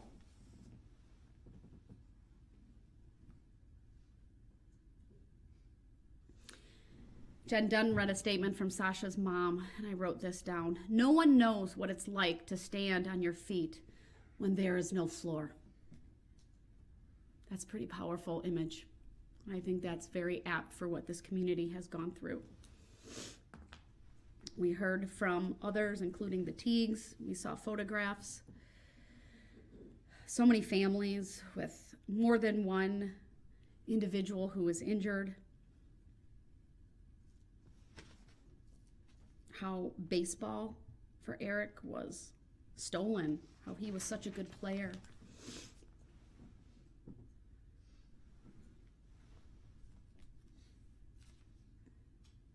We heard a lot about night terrors and, again, PTSD and trauma. One of the individuals talked about humor is good medicine, and I would echo that.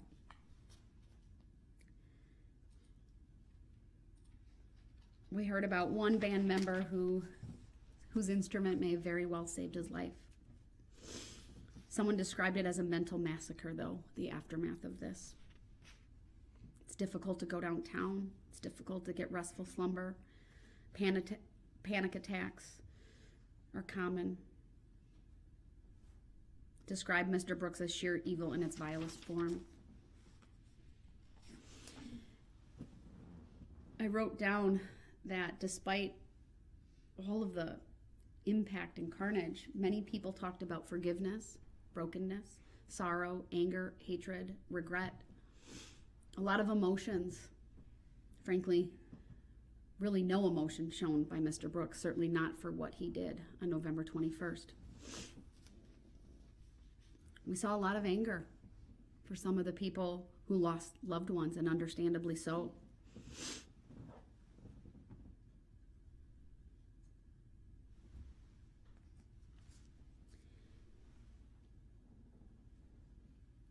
Many families were devastated.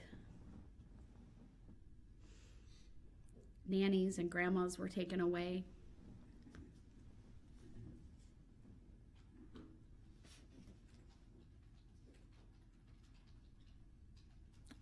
Yes, there were very specific terms used to describe Mr. Brooks, that in their opinion, he's a monster, he's a demon. Pure, unrepentant evil was one of the phrases that were used. Talked about the system failing us. Saw you in your SUV hanging out with a smile of satisfaction on your face. For one of Leanna Owen's sons, I lost my mom, and I wasn't always a good son.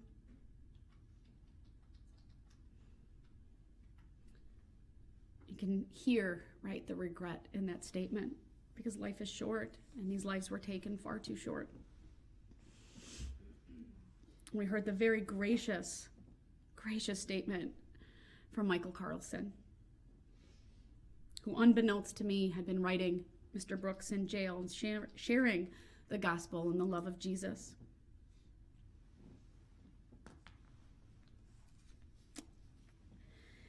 He read a poem, which I thought was beautiful, from the standpoint of his sister. And he said this. In that poem, it says, "We both died that day. I, Tamara, died to life. You died to the world." And then, of course, the Sorensen family talked next. They talked about never seeing their Grammy again. You murdered my mom. But at least I have some peace knowing she died doing something she loved. We heard from Brooke yesterday and today. She reread her statement due to the interruption. Proud of her for getting up here and sharing that. We talked about how compassionate each one of these individuals who died were. We heard about the compassion from Detective Casey that we learned about. It said Detective Casey came to our home to verify what we knew, and then he greeted us every day of this trial.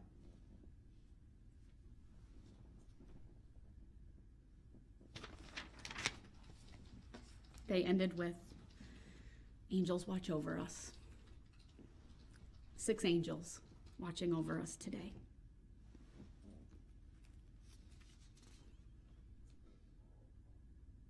They asked me to hold Mr. Brooks accountable so that he will not have the opportunity to hurt anyone ever again.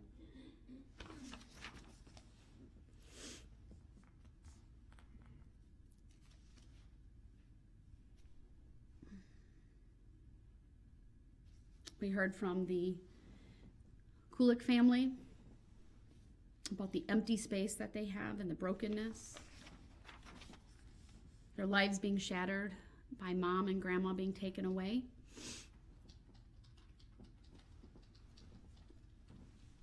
We heard from her youngest daughter among them. The grief was so palpable, being 17 and in high school as a senior, now a first year in college.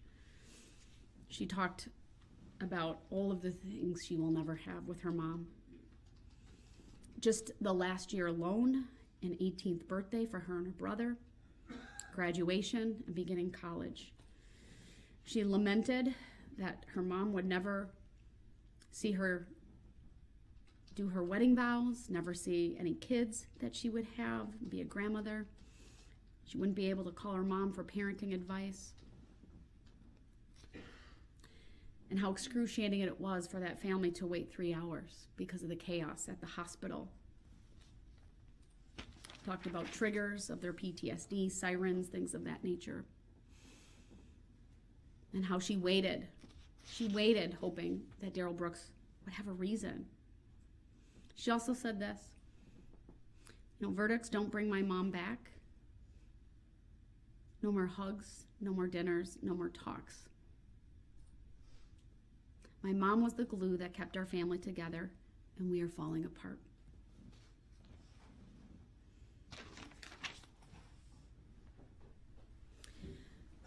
Moving on, Leanne talked about her safety and security being stolen by this defendant. She asked Mr. Brooks to picture his own daughter, unresponsive, lying on the ground with a leg injury, a head injury, and blood coming out of her mouth. She talked about the excruciating 2 weeks in the hospital, wondering if her daughter would ever live, in a wheelchair and then a walker for months. She said this, all you had to do was hit the brakes.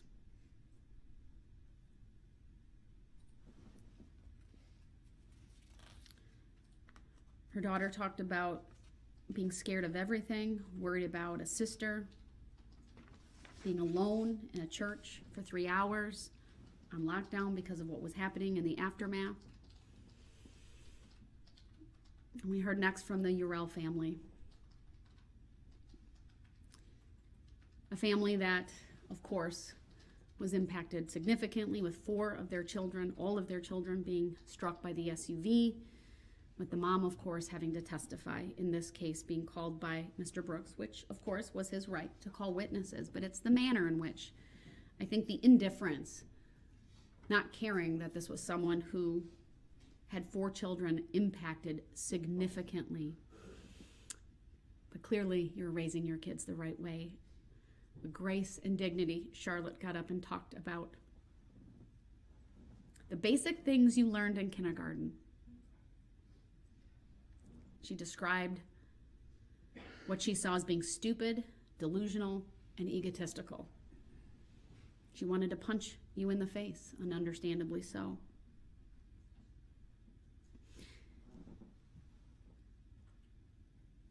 I think her words were, "Your arrogance is pathetic," and her mom echoed those words. And then the gut-wrenching survivor guilt that you heard from her mom. She goes, "I say this with a heavy heart. I have my kids here. I had to fight for my children. They will strive." And then, of course, we heard from Alyssa, her heart-wrenching statement. She, of course, testified bravely, but you could tell the impact that this had on her and what she saw in the aftermath to the extreme dance team. How one of the girls, who at 10 years old, even lying on the ground being injured, had the wherewithal to ask, why would someone do this? If a 10-year-old knew this, then the defendant knew this. And how she left the hospital not knowing if she would see some of her girls again. She was completely and utterly broken, forever changed by this event. She waited. She talked about how she waited for remorse, for empathy. It didn't happen.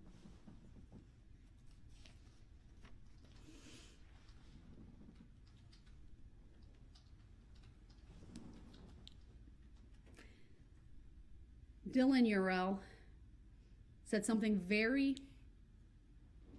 insightful yesterday, something we didn't hear about in the trial, but because of where he was at on the parade route, around the corner, waiting for his children, He didn't even know that all of them were in the parade. He said this: you hit the brakes to go around the corner. And then you drove through a barricade where an officer shot at you 3 times. Those brakes were working. You knew how to use them. And you selfishly only used them so as to not crash your own vehicle as you fled the scene. Talked about walking through and around that corner through the wake of carnage, bodies all over, women, adults, children deceased, people running all over.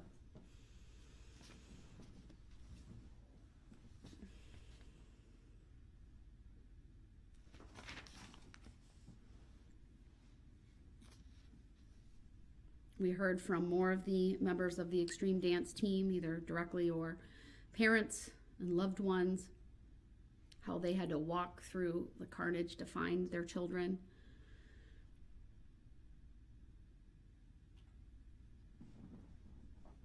Such a gracious statement of love, talking to Mr. Brooks about being a Christian and how she prays for him. Very powerful. Thank you for that.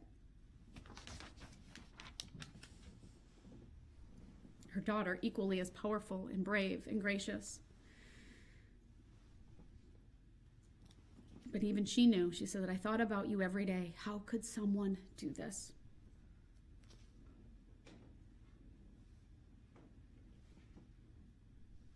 More victims talking about PTSD. How even the song that was playing during the Extreme Dance team performance is a trigger for her PTSD.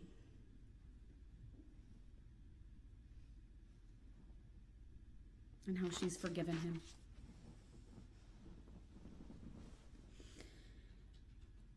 We heard from the sister of victim HH and how the first thing she talked about was the sound of Vivian Darrell whimpering, crying, and then she found her sister, how her clothes were ripped off. She was unconscious, half naked. How she felt forgotten because her mom was at the hospital with her sister, of course, due to the severity of her injuries.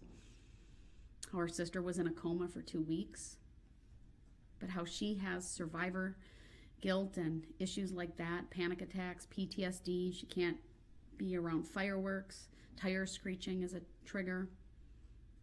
That this turned her life upside down. And then, of course, we heard from victim HH herself. So brave to come here. I'm so very thankful you are recovering. Someone commented on how amazing it is to see the many people in recovery. You wouldn't know by looking at them, of course. The emotional and mental injuries are significant and severe, but so grateful. Frankly, lucky to be alive. I say to you, that scar on your neck should be a sign of strength and fortitude. You fought, you won. You have a story to tell. Don't shy away from it. Of course, we heard from her mother as well. We saw that PowerPoint with the pictures of their journey. The road rash on her face was horrific. You can only get a mental picture from words so much, but to see those actual pictures, her being intubated, and it's heart-wrenching. And all of the surgeries and the toll it took on their family. But she described her daughter as a warrior. I think all of you here are warriors.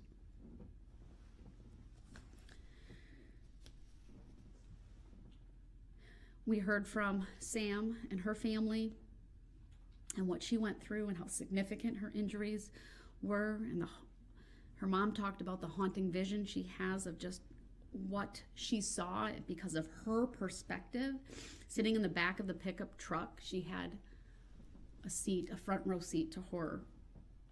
How she thought her daughter was dead because she was unresponsive, and blood, and really kind of the chaos and the confusion, and not really even being able to articulate what happened over the phone to her husband.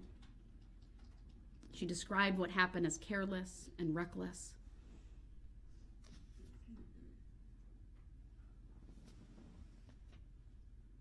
Asking Mr. Brooks, how could you do this? What kind of father does that?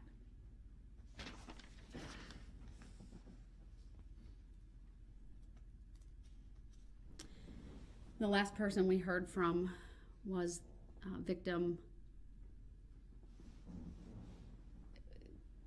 I think it's Gigi, the mother of FF. If I have it reversed, please excuse me.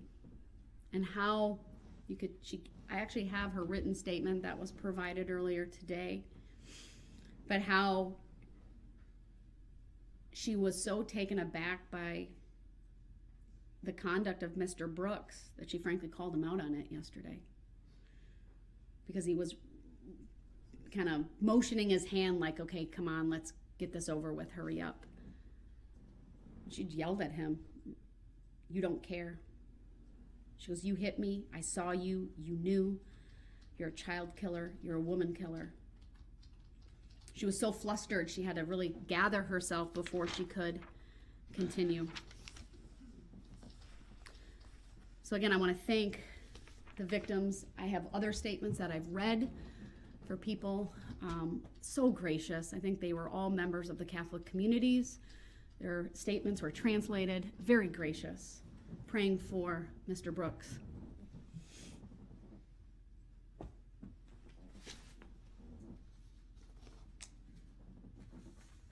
So I just wanted you all to know that I've taken all of these statements into consideration today. I can't read your sign, Mr. Brooks. Can you hold it up closer? If it's a pledge that you will not interrupt me, I will bring you in for what will be the final section of my remarks today in the sentencing portion. Judge, I think you should give him that opportunity before you go through the I'll do that. sentencing factors. And I can only read the top where it says objection, but I can't tell what it is, what it says. He can bring the sign with. We'll clear the courtroom. We'll take a short break, and I will bring him back in. But I will warn you, Mr. Brooks, if there is one interruption, you will go back to that room because you will forfeit your right to be present for the sentencing portion. We'll be in recess until we can get him back in. Thank you.